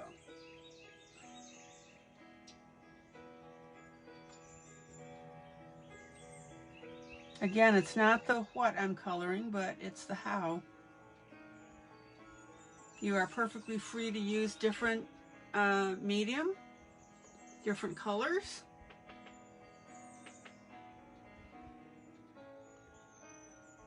The glitter pencils? What glitter pencils, Denise? I'm sorry, I'm not understanding your comment. I'm not using glitter pencils.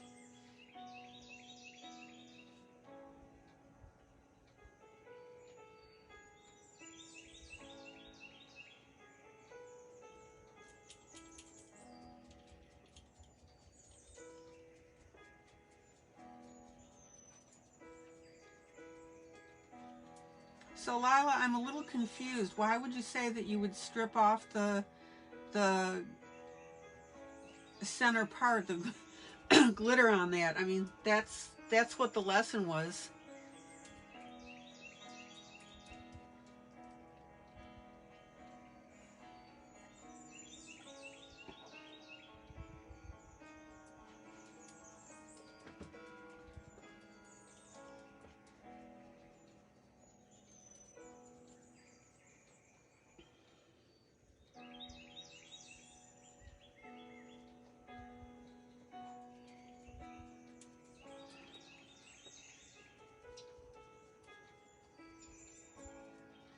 Boy, it seems like I'm not making anybody happy tonight. Okay.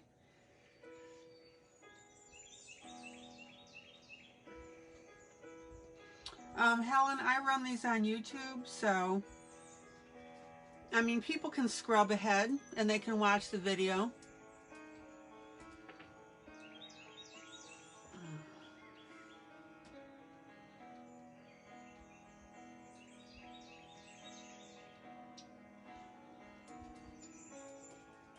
Okay, now again, not the center, just the two bits going out into the coat. Ah, okay.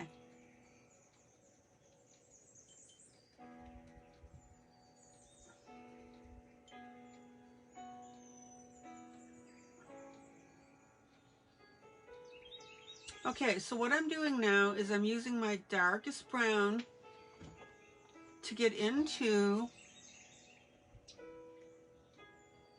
the crevices.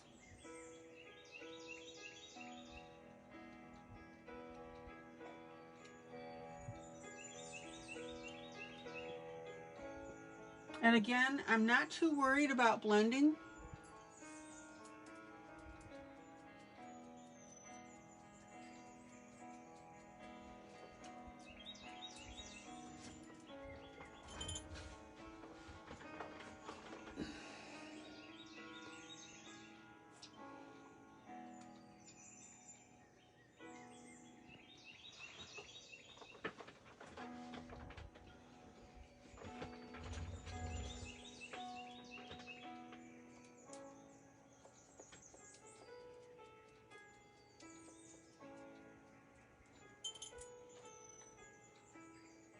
And notice that I'm concentrating on the darker part being underneath the poofs, okay? So here are the poofs of the coat, and then we've got the darker section here.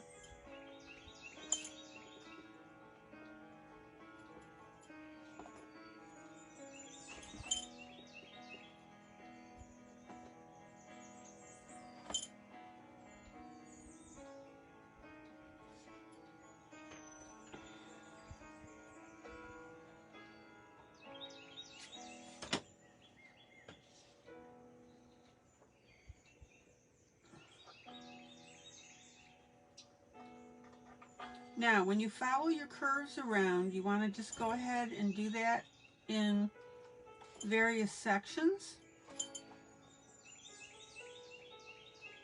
And be sure that when you've got that darkness, you want to blend it out.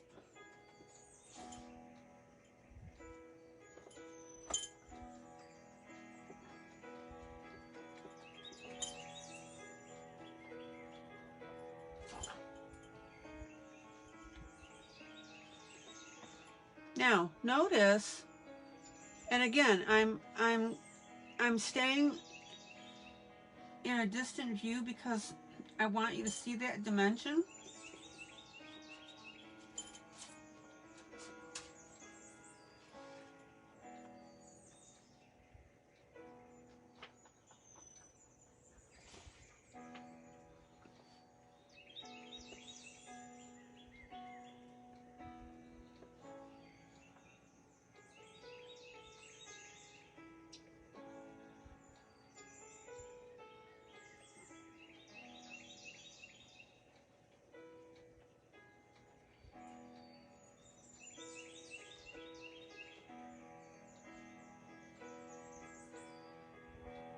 And you want to be really careful that you don't get into a pattern of how you are making your streak lines, okay?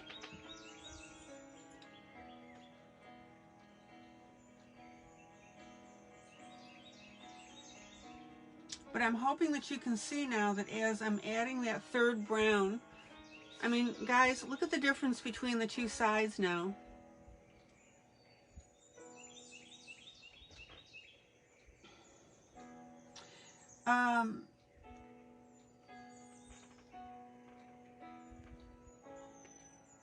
Wanda is nail art cellophane that you buy in little containers.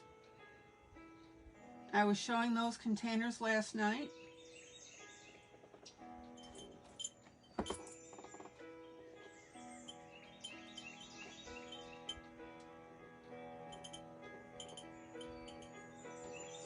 Okay, now everybody see the difference between the two sides here.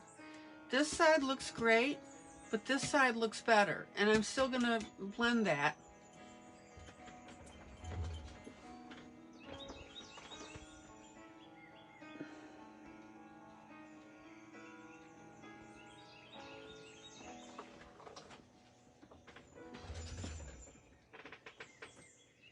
Anybody have any questions or comments between how these two sides are looking?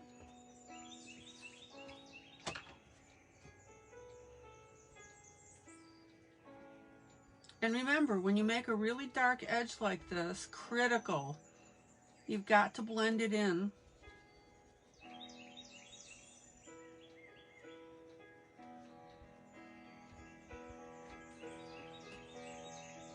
All right. Yeah, holographic nail art, iridescent cellophane.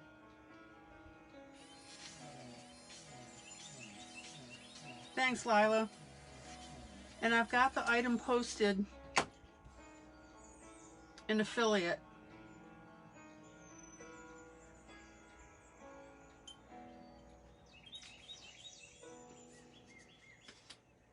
So everybody see that difference now? And again, this isn't even blended yet. Left side's acceptable, right side gives it that little extra zing.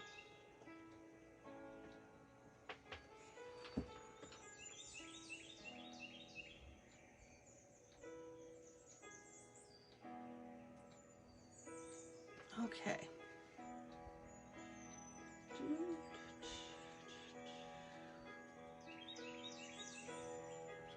And just play with your pencils, guys. Trust me, as you start to do this, you're going to get more and more comfortable with adding this kind of shading.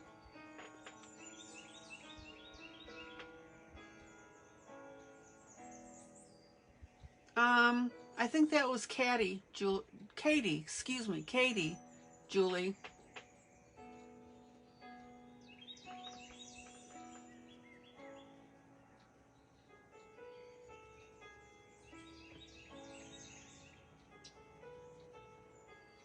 Okay.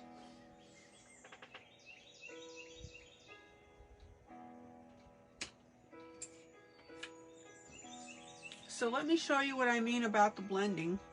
And there's a couple ways that we can do that as well.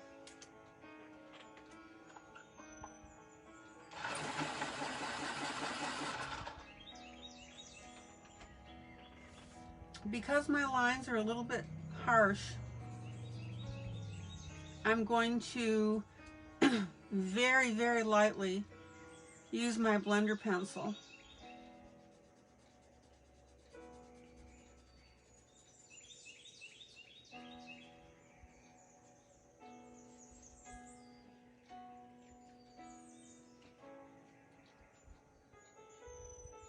Yeah, and Julie, you might want to wait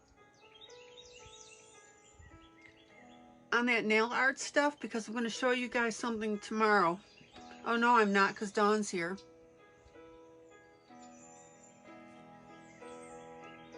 Give me a chance to get there, Wanda. I can only go so fast.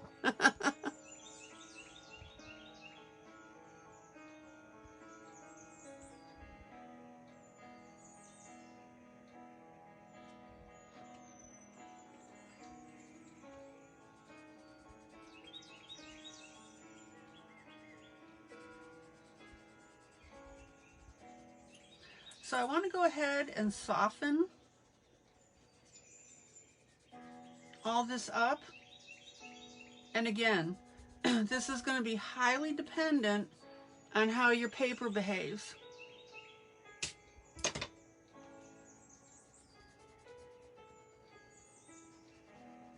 And if you start to work with your blender pencil and you see that it's doing yucky things, don't push it.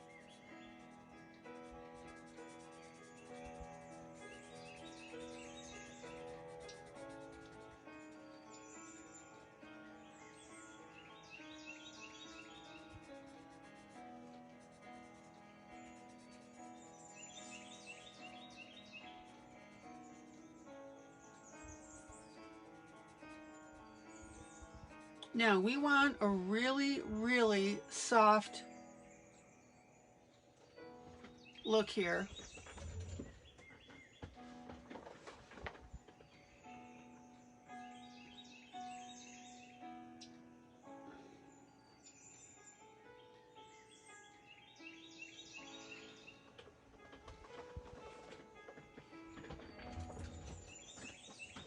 So the look that I'm going after right now on this coat, on the right hand side here, is very soft and poofy.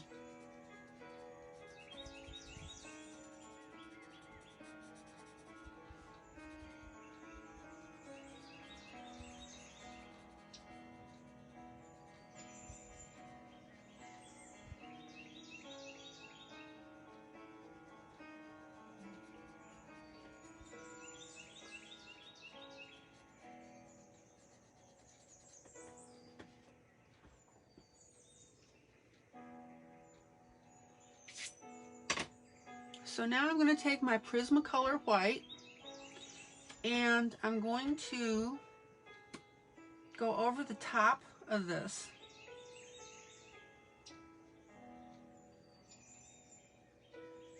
And that's going to give me my really soft look.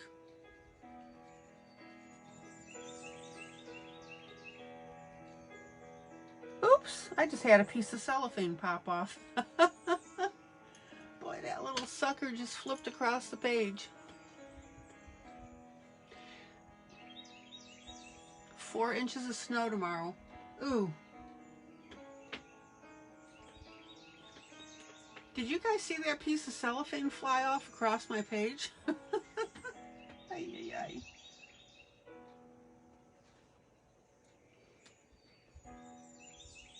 That was kind of funny.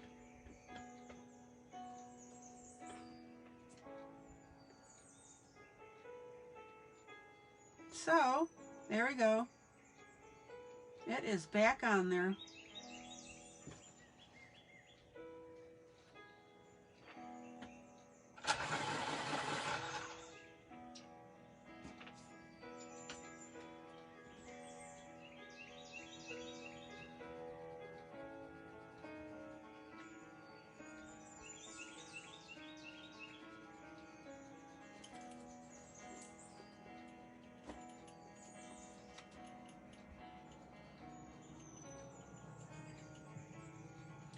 Now, what I want you to look at, oh, the yellow cellophane for a sun? Absolutely, Julie.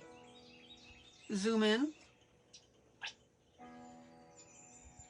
Okay, so see here, up to here, I've used white pencil. I haven't done it down here. I want you to see the difference.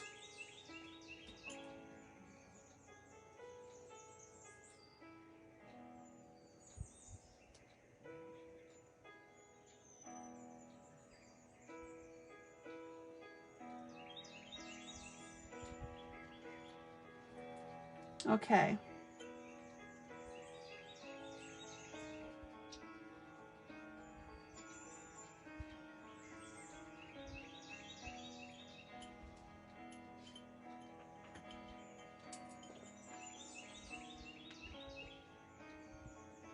Could somebody tell me if you can see how this is taking on now a soft, poofy look?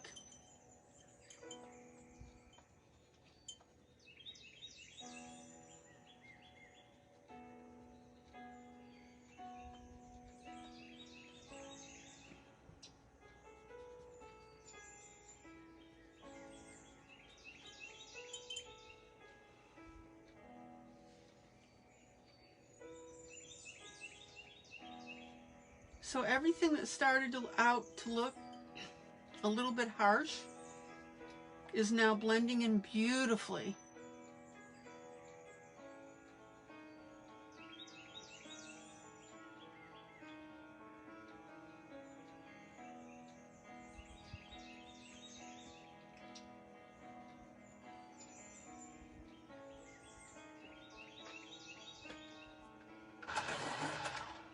And then I'm going to take one more step, is I'm going to take my white pencil. Now I want you to see this. In the center of each of the poofy,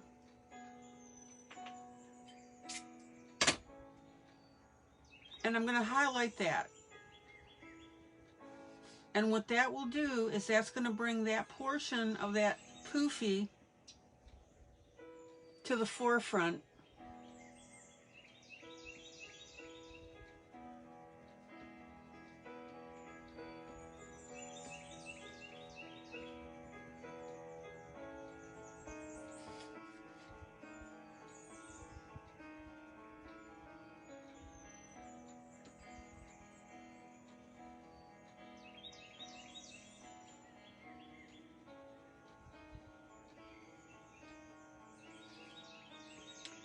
Do you guys see how that's really bringing that up?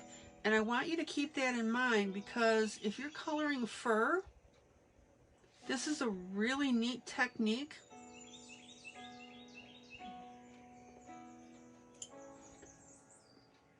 To give you that balance.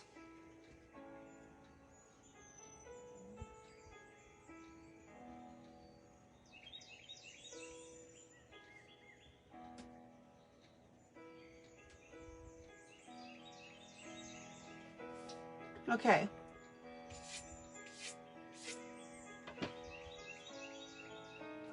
Zoom out. Miss Stephanie, you take care. Okay, so what I want you guys to see now, again, this side is fine. It really is. But this side and this side gives you a little more pop, if you want it to look that way.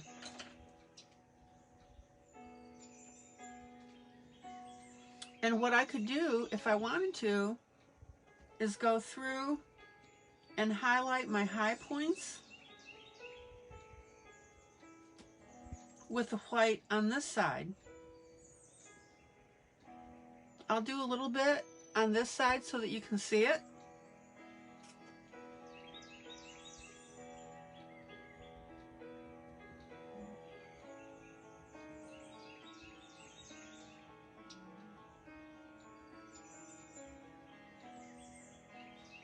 All right, see how that white now is starting to make that pop? Zoom in. So in this section right here, from the armpit down to the hand, I've used that white. Glitter glur. Glur. We got it, Rhonda. Now remember, this is not glitter. This is the holographic nail art.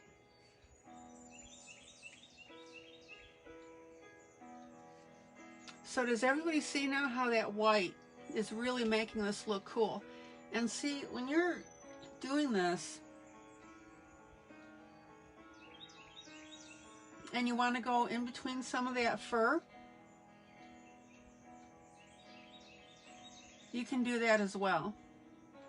So I don't mind doing this on this side, even though I still have more to do. Does that make sense, guys?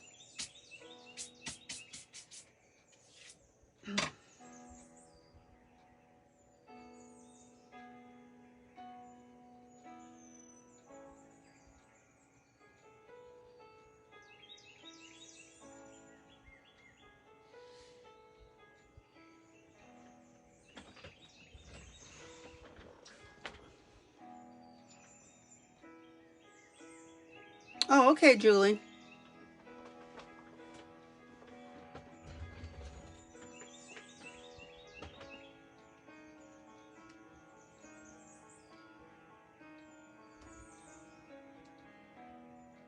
Zoom out.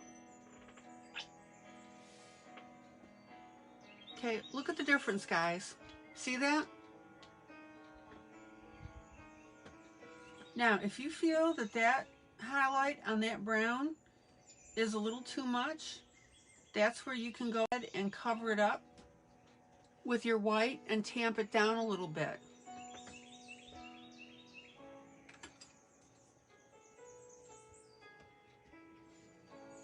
I'm really getting into this piece.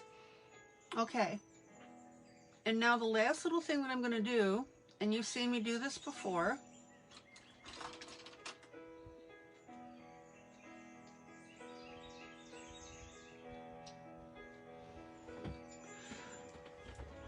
the stencil of the snowflake.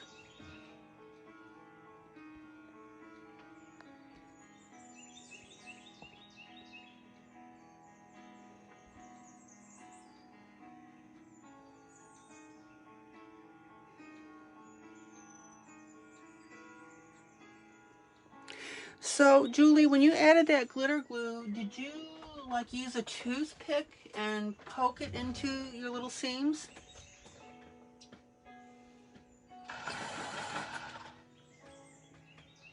Oh, I'm all about fixing stuff. Don't abandon. Okay, so now I'm going to take a little bit of black, and I'm just going to add some subtle shading.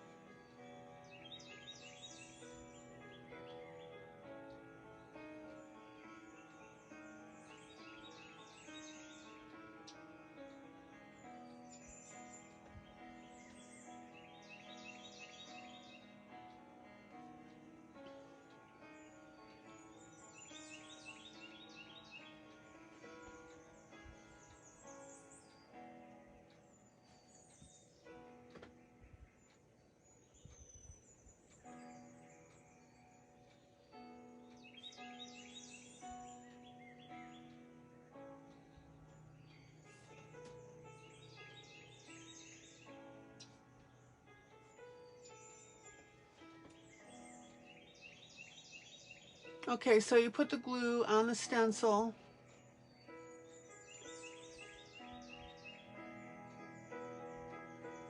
And just a hot mess. Oh, okay.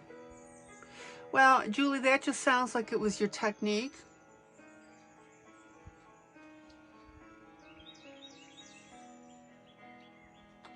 Now, don't get carried away with your black.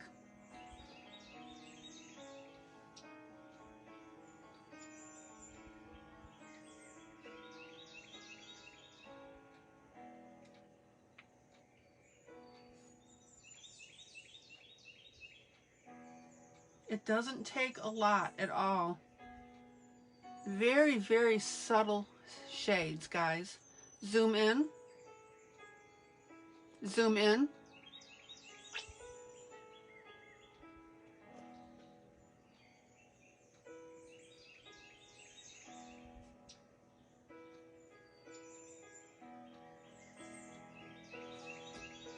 And please note that I am not pressing hard at all.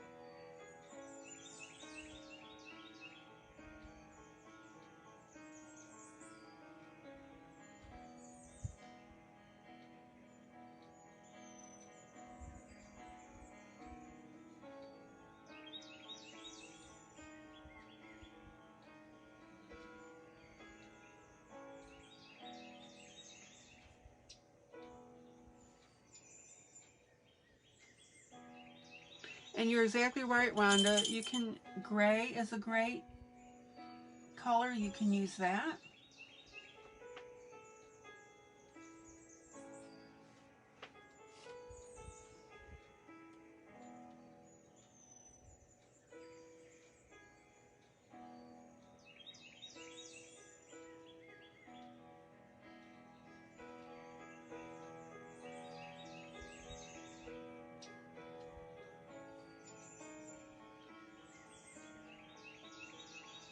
And again, these are just really subtle touches of the black.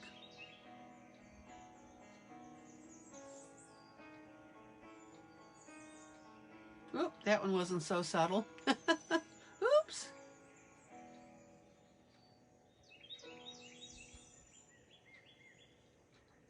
But I want you guys to embrace using this black in between here when you're working on a project. I mean, obviously it is project dependent. Zoom out. Look at that pop, guys. Everybody see that?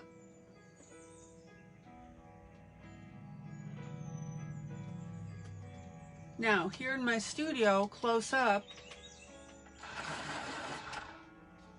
it looks like a drawing with a bunch of black streaks on it.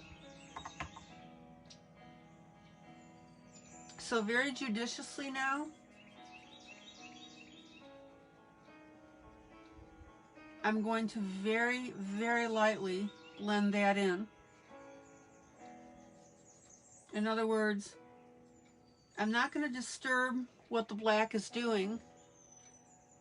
I'm just going to make sure that it doesn't look streaky on the piece. Here, let me show you. Zoom in. Zoom in. Zoom in. Okay, everybody see this? No, no, no, no, you don't want this.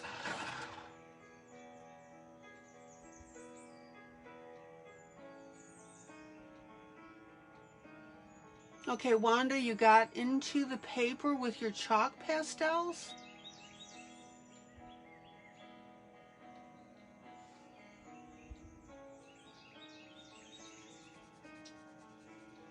So what I'm doing here is I'm just very subtly softening that black. I'm not eliminating it, and I'm not eliminating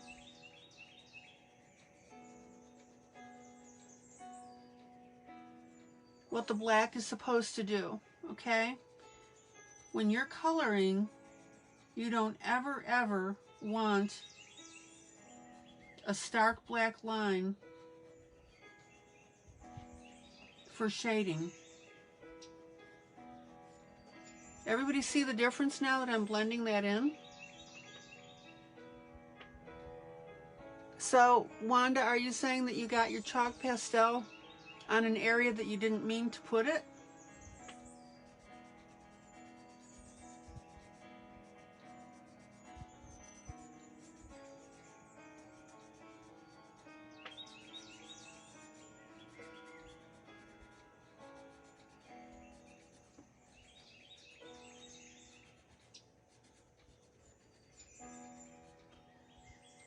Zoom out. Does everybody see that distinction about the black? It's there, but it's not a stark black line. So I'm going to make sure that that's nice and soft.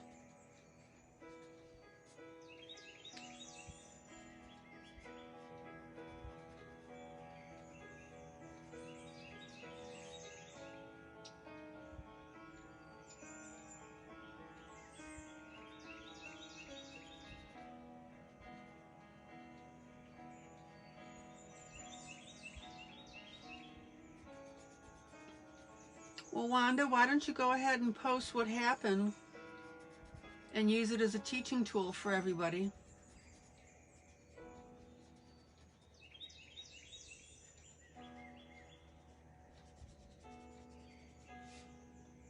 Zoom out.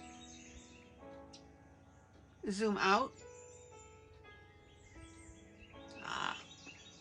Zoom out.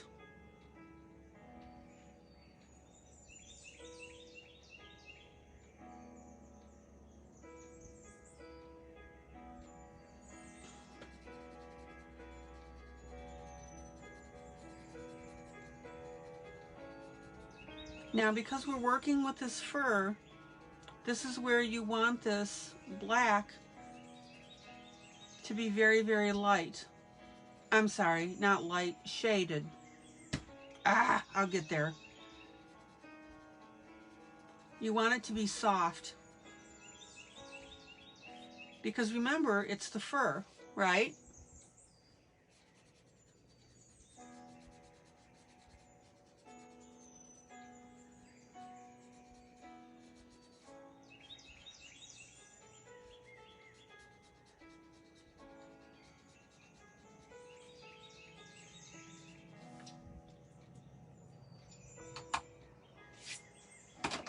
There you go. Look at your difference between here and here. Now, I have several choices. If I don't want to go ahead and add that darker brown, remember I had a light, a medium, and a dark brown. And this portion here is my darker brown. You can skip adding that and go right to your black shading onto this side of the fur. Does everybody see that point that I'm making? Yes, no?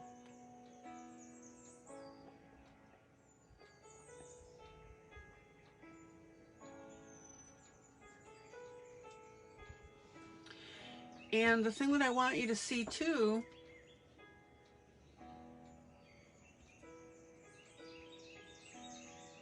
I'm just working with this a little white here because I don't want that to be as blunt. There we go. We're going to soften that up.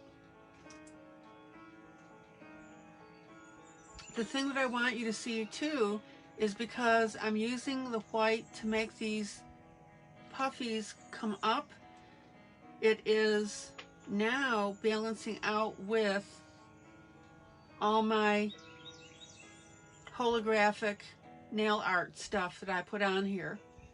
So we've got lots of dimension going on here. And guys, this is exactly why I wanted to teach this piece. Good night, Miss Melba.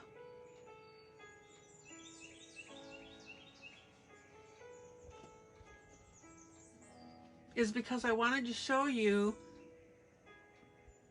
how to take something that has a lot of glitter in the center, in this case the holographic, and it was coming up and balancing out so that this part works beautifully with our bling.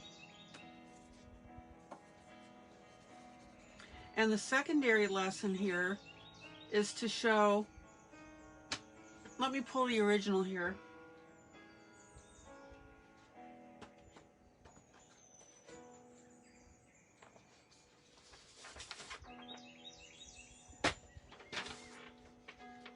Here's the side by side, guys.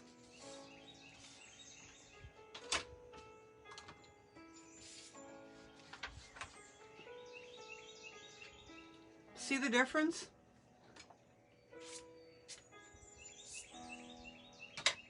We took what is essentially a flat picture, even though it's in grayscale, and went ahead and made it super dimensional with the colors and for what I did with the dress.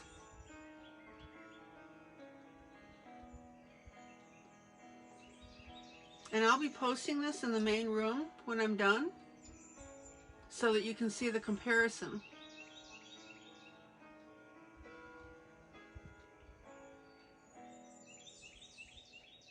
Oh, really? It's not taking the fixative well. Oh. Oh, it's not taking the pencil well. Is it Wanda, is it a pencil brand issue?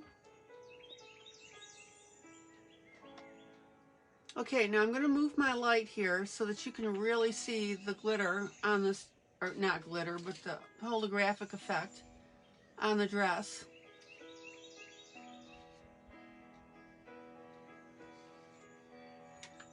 And all the steps that I've showed you on how to do this, very straightforward.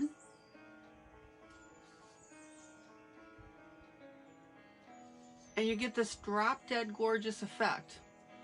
Now, you can also see, compared side to side, where you have this, this, and this, that even though you think that this is looking great, which it does, that's going to look even better.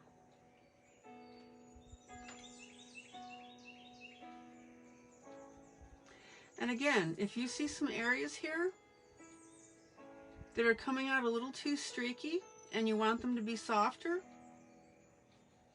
pop your white pencil on it.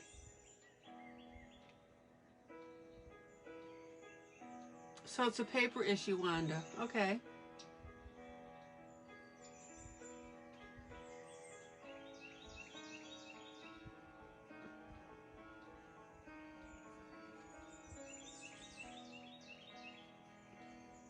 I don't ever want you to feel that once you've worked up an area like this, that you can't go ahead and fine tune it. And right now I'm fine tuning it by blurring it now with this white pencil. I've got my black in there, I've got my dark brown.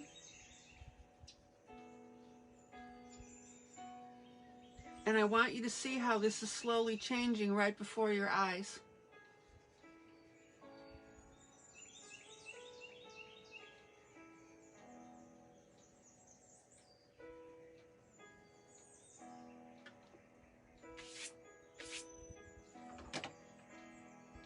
So I think we've got a good do on this so far. All right, I've got about 25 minutes now. So I'm gonna pop over to the skin real quick.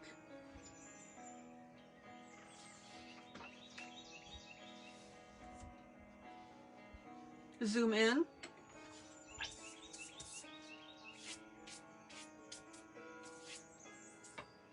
I'll tell you what, it's like the sand.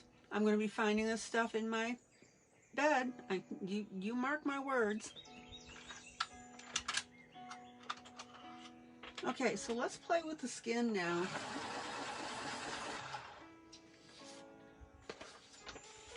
Does anybody have any questions or comments about how I did this?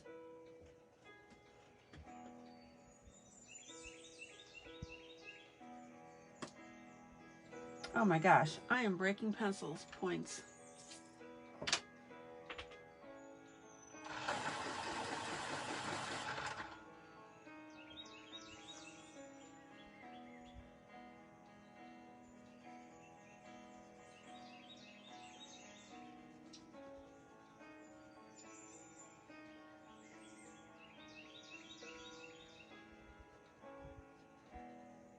So again, I'm going to go ahead and lay down my base color. And once I do that,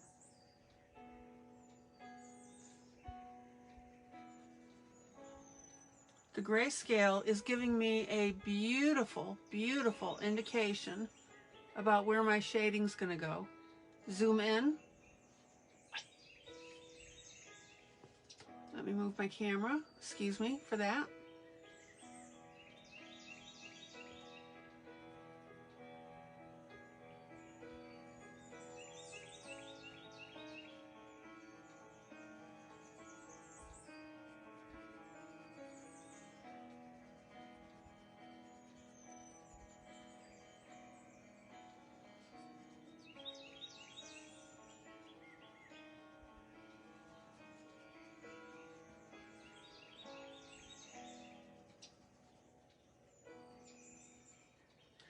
And guys, as I pointed out before,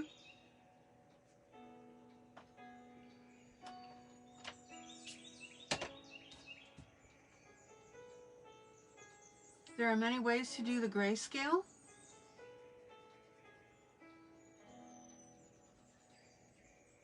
Give it time, Maddie.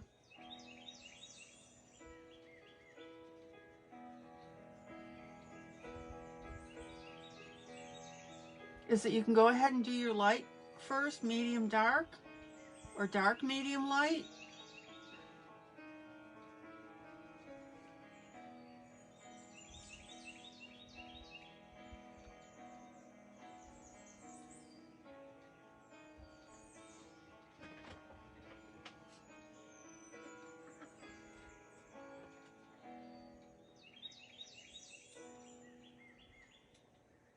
Let me change my light, see if that makes a difference.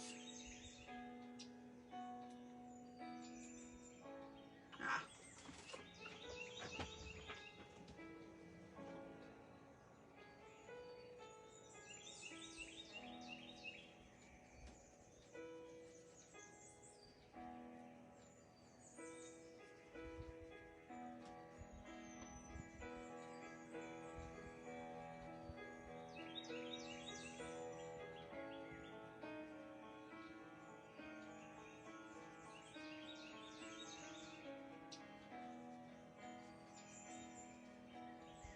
And I'm just going to tint my color in for now.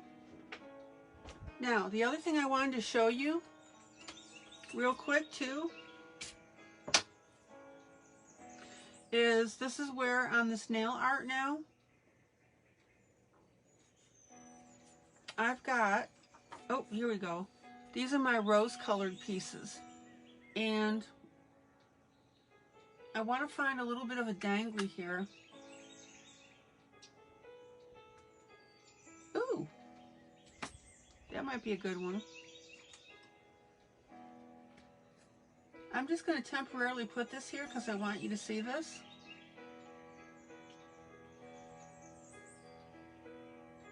Look at that.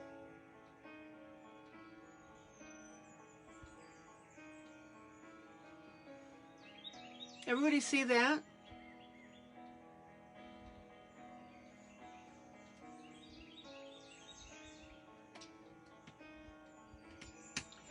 And the other option here is a little curly that is in here. I showed you this the other day.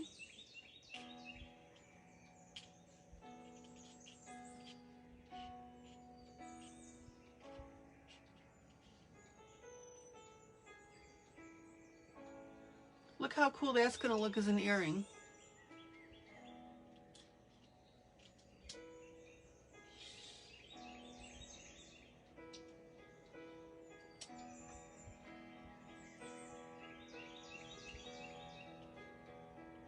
And depending on the pieces, is you might want to combine a couple of them, and you can make a neat little dangly earring. Everybody see that?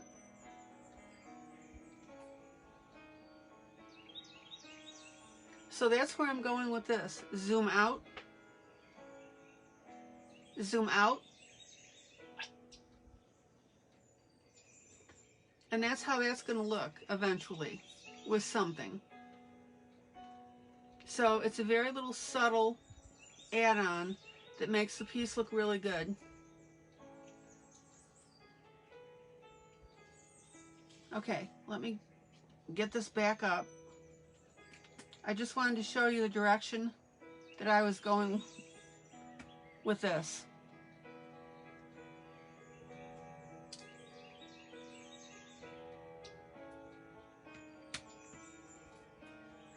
And actually, here's a nice little seashell.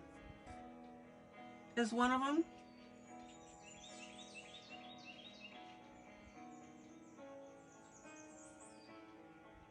And that can go right over the ear. Zoom in. Zoom in. So there are a lot of things that you can do with this. And then you can even put a dangly off of that.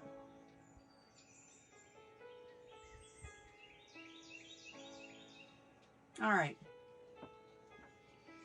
So I'm getting the cart ahead of the horse here.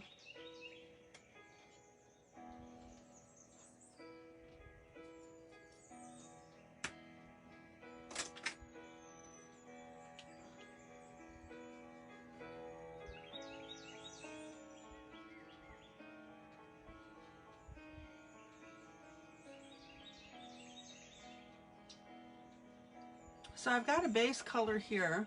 Zoom out. Zoom out.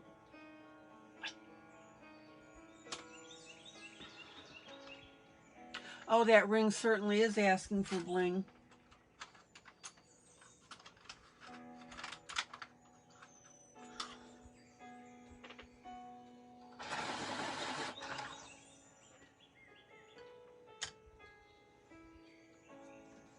Okay, so I'm going to build up this color a little bit more. So here's my second layer of color now.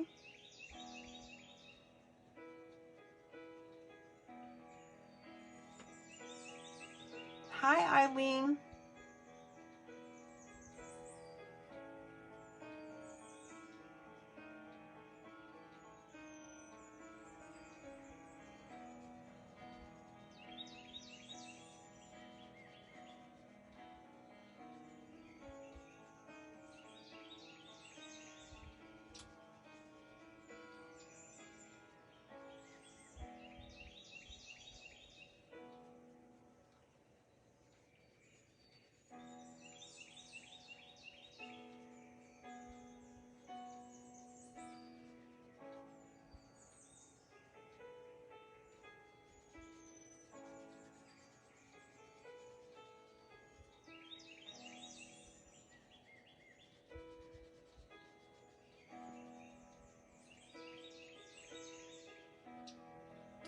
And then by putting in this second layer now, this is starting to allow me to go ahead and define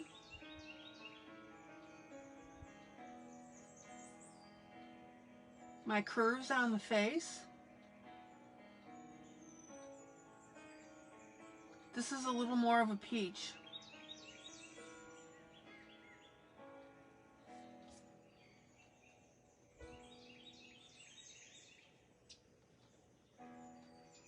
And again, I'm not too super worried about smoothness. This paper is giving me a little bit of trouble with the pencils.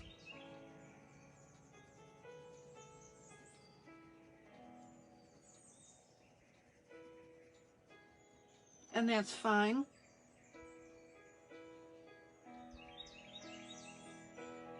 Good night, Lila.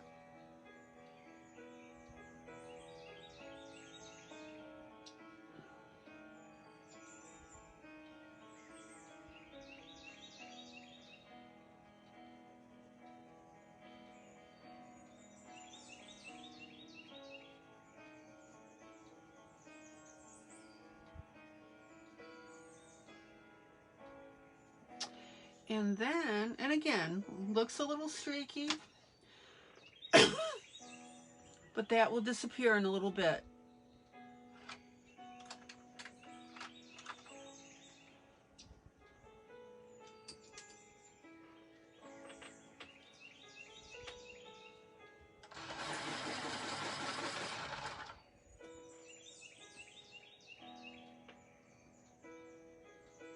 And now I'm going to go in with a slightly darker brown on the edge.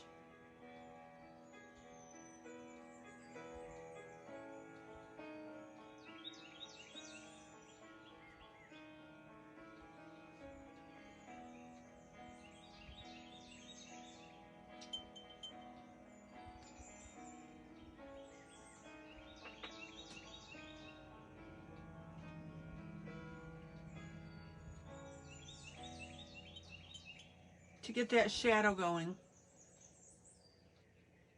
Lily and Wandy. Okay.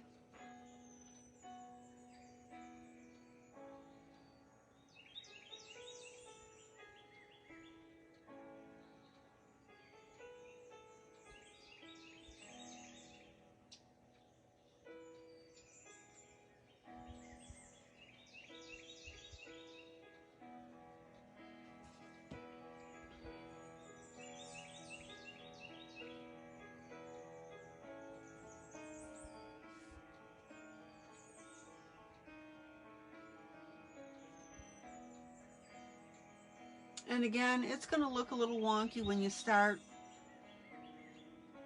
but trust me, it works.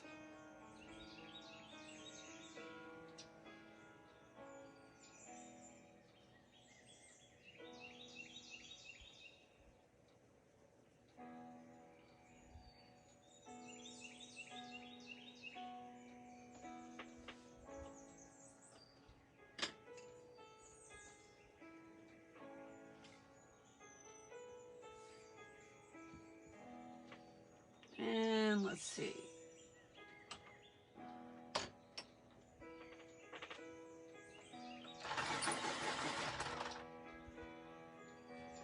Now, again, depending on your grayscale and your ink quality,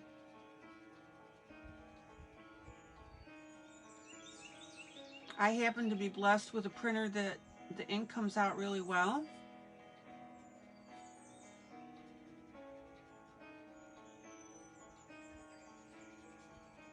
And it holds on the paper.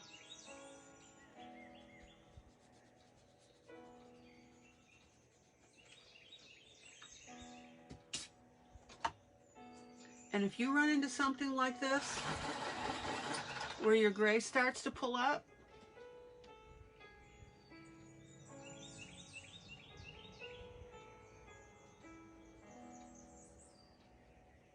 then go ahead and work your white on top of it. You can correct it.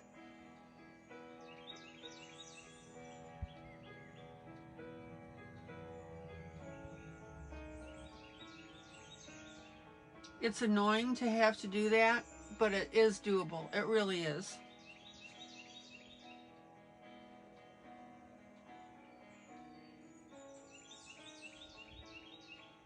Just pull it back from the brink.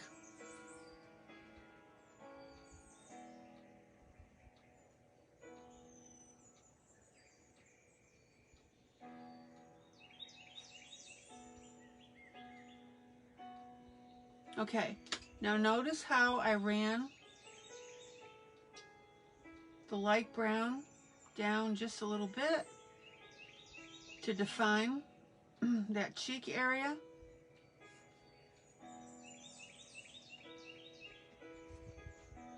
Zoom out.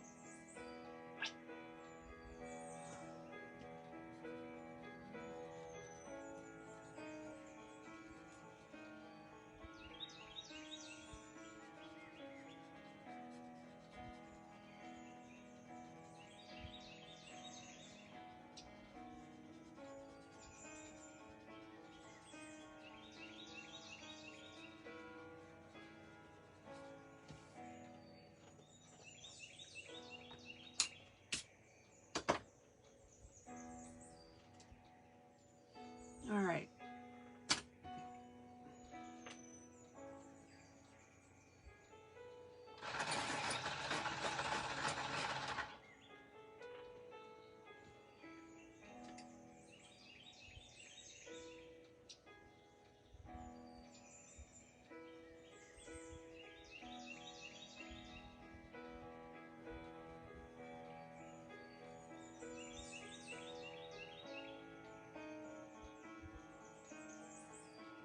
And I'm going ahead now and putting on my beige layer of skin.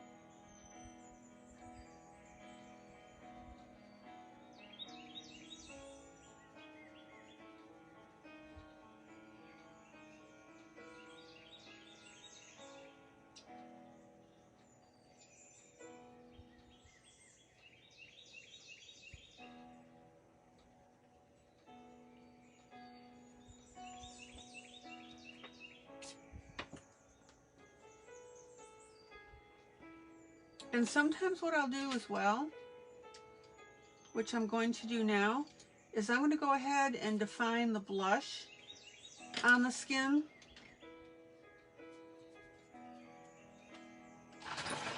Now, you guys know that I'm all about fixing problems and, you know, stuff that comes up when you're coloring. Zoom in.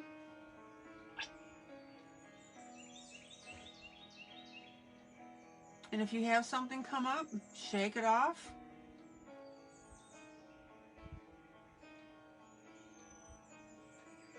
and correct it.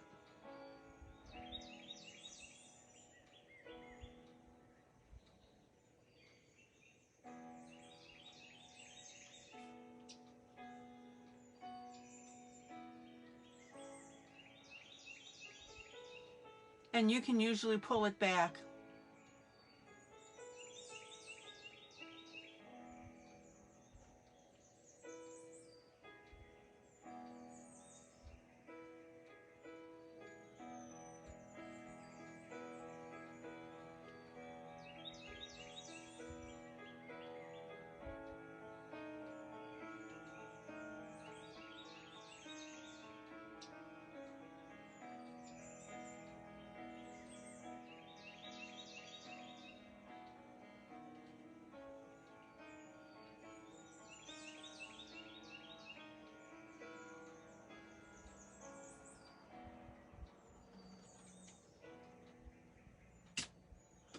And then just for giggles and laughs, I'm going to go ahead and pop the eyeshadow in.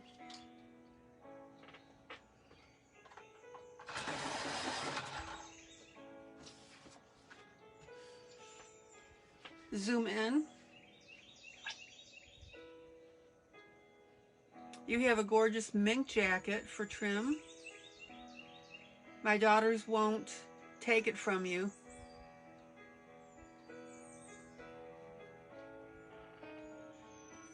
Well, you know, it's already been processed. I hate to say that.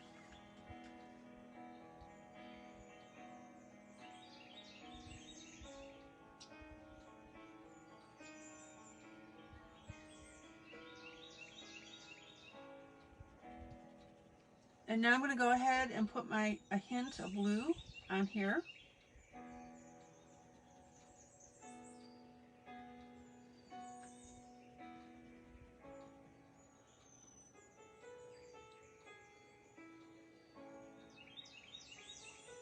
Now, about this eyeshadow, notice that I'm staying close to the eye here.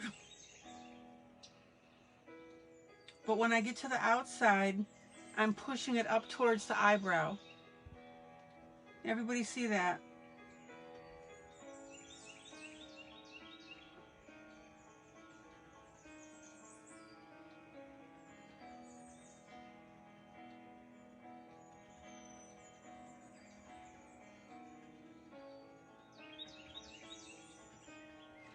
And if you're ever having problems with your faces, go ahead and put the makeup on and then see how that starts to look. That will help you get your balance.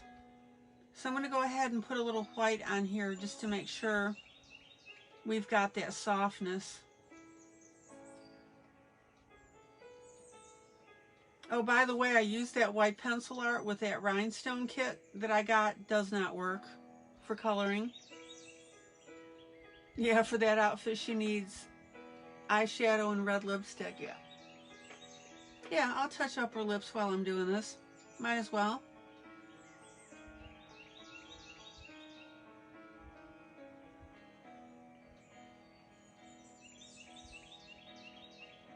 The whole key to this, guys, is softness. All right, so let's get a little bit of red on there.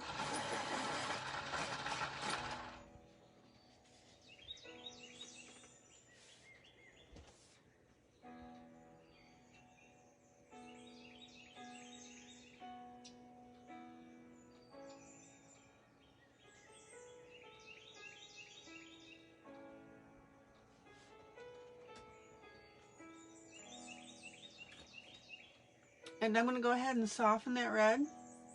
You wet it and use it maybe, well, you wet it and use it, maybe you do that for under the nail.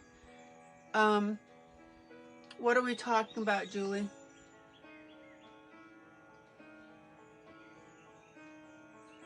So I'm going to use a little bit of white.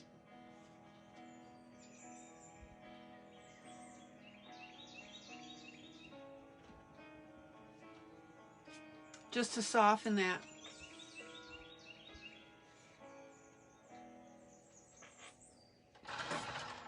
And it's got a sheen on it.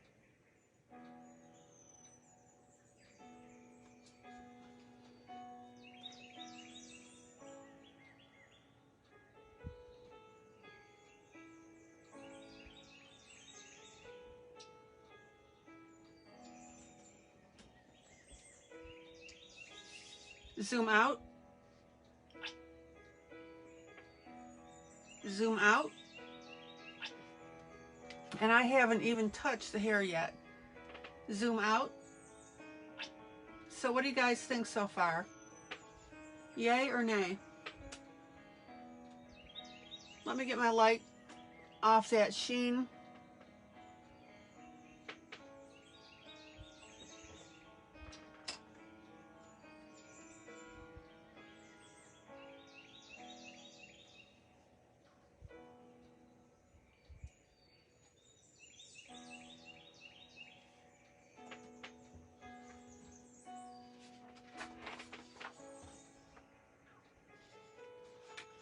That's right, Maddie.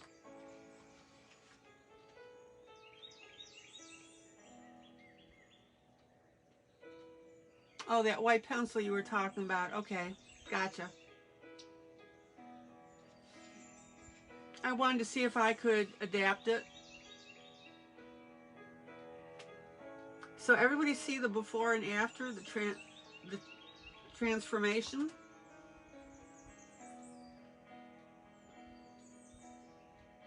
Looking pretty cool.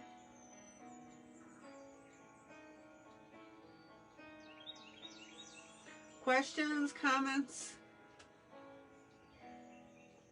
thoughts?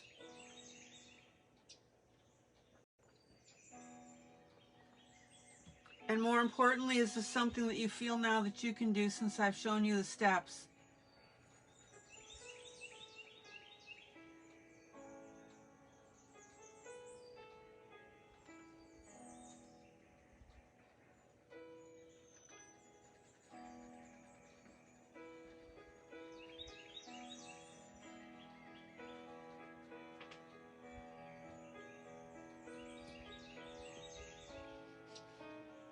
It's coming. It's a process.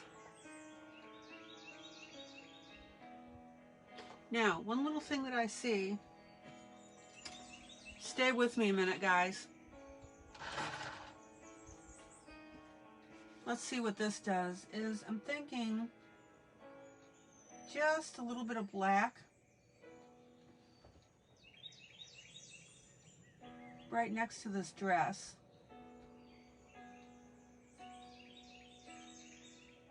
And I'm talking like, oh my gosh, just a teeny tiny.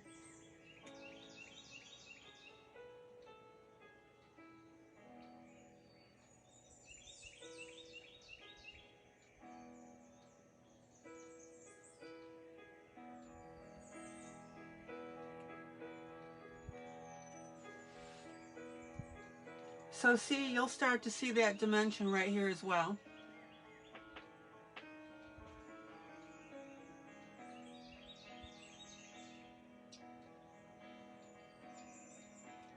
And what's going to happen by putting that black here is it's going to puff that coat out even further. Everybody see that? It's so subtle.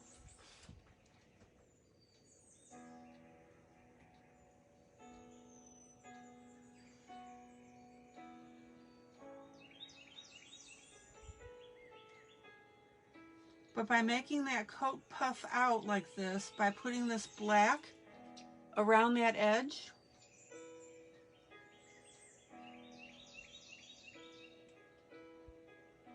it's creating a shadow effect. And that shadow effect is making the coat puff out even further. Zoom in.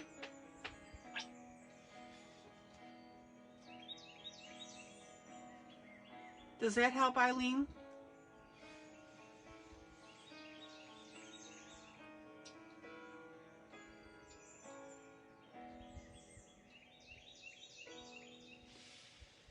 So I hope you can see the overall effect that we're getting on this.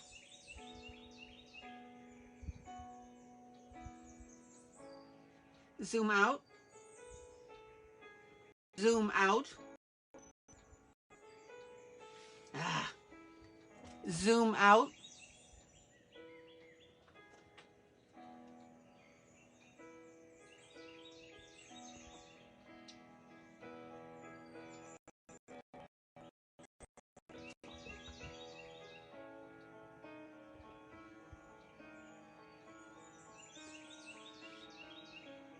Well, I want you to understand that concept is by shadowing the area between the dress and the fur, it's making the fur pop out more. And by making the fur pop out more, it matches up to the depth of, glop that I have on here. I don't know if you can see this.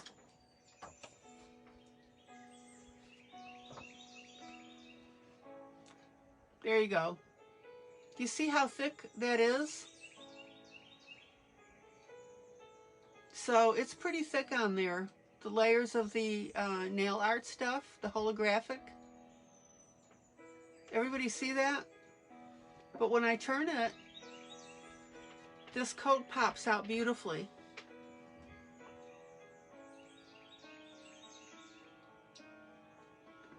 And that's what I want you to see. Okay, guys, love ya. I hope this gives you some ideas. Tomorrow night, don't forget, Dawn's going to be here, duet coloring, and we'll have fun with that. All right, guys.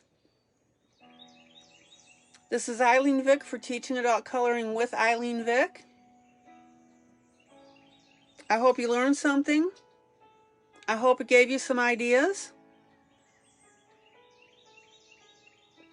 And I hope you had fun with it. Take care, guys. Love ya. Same time, same place tomorrow. Show up for Dawn. Bye.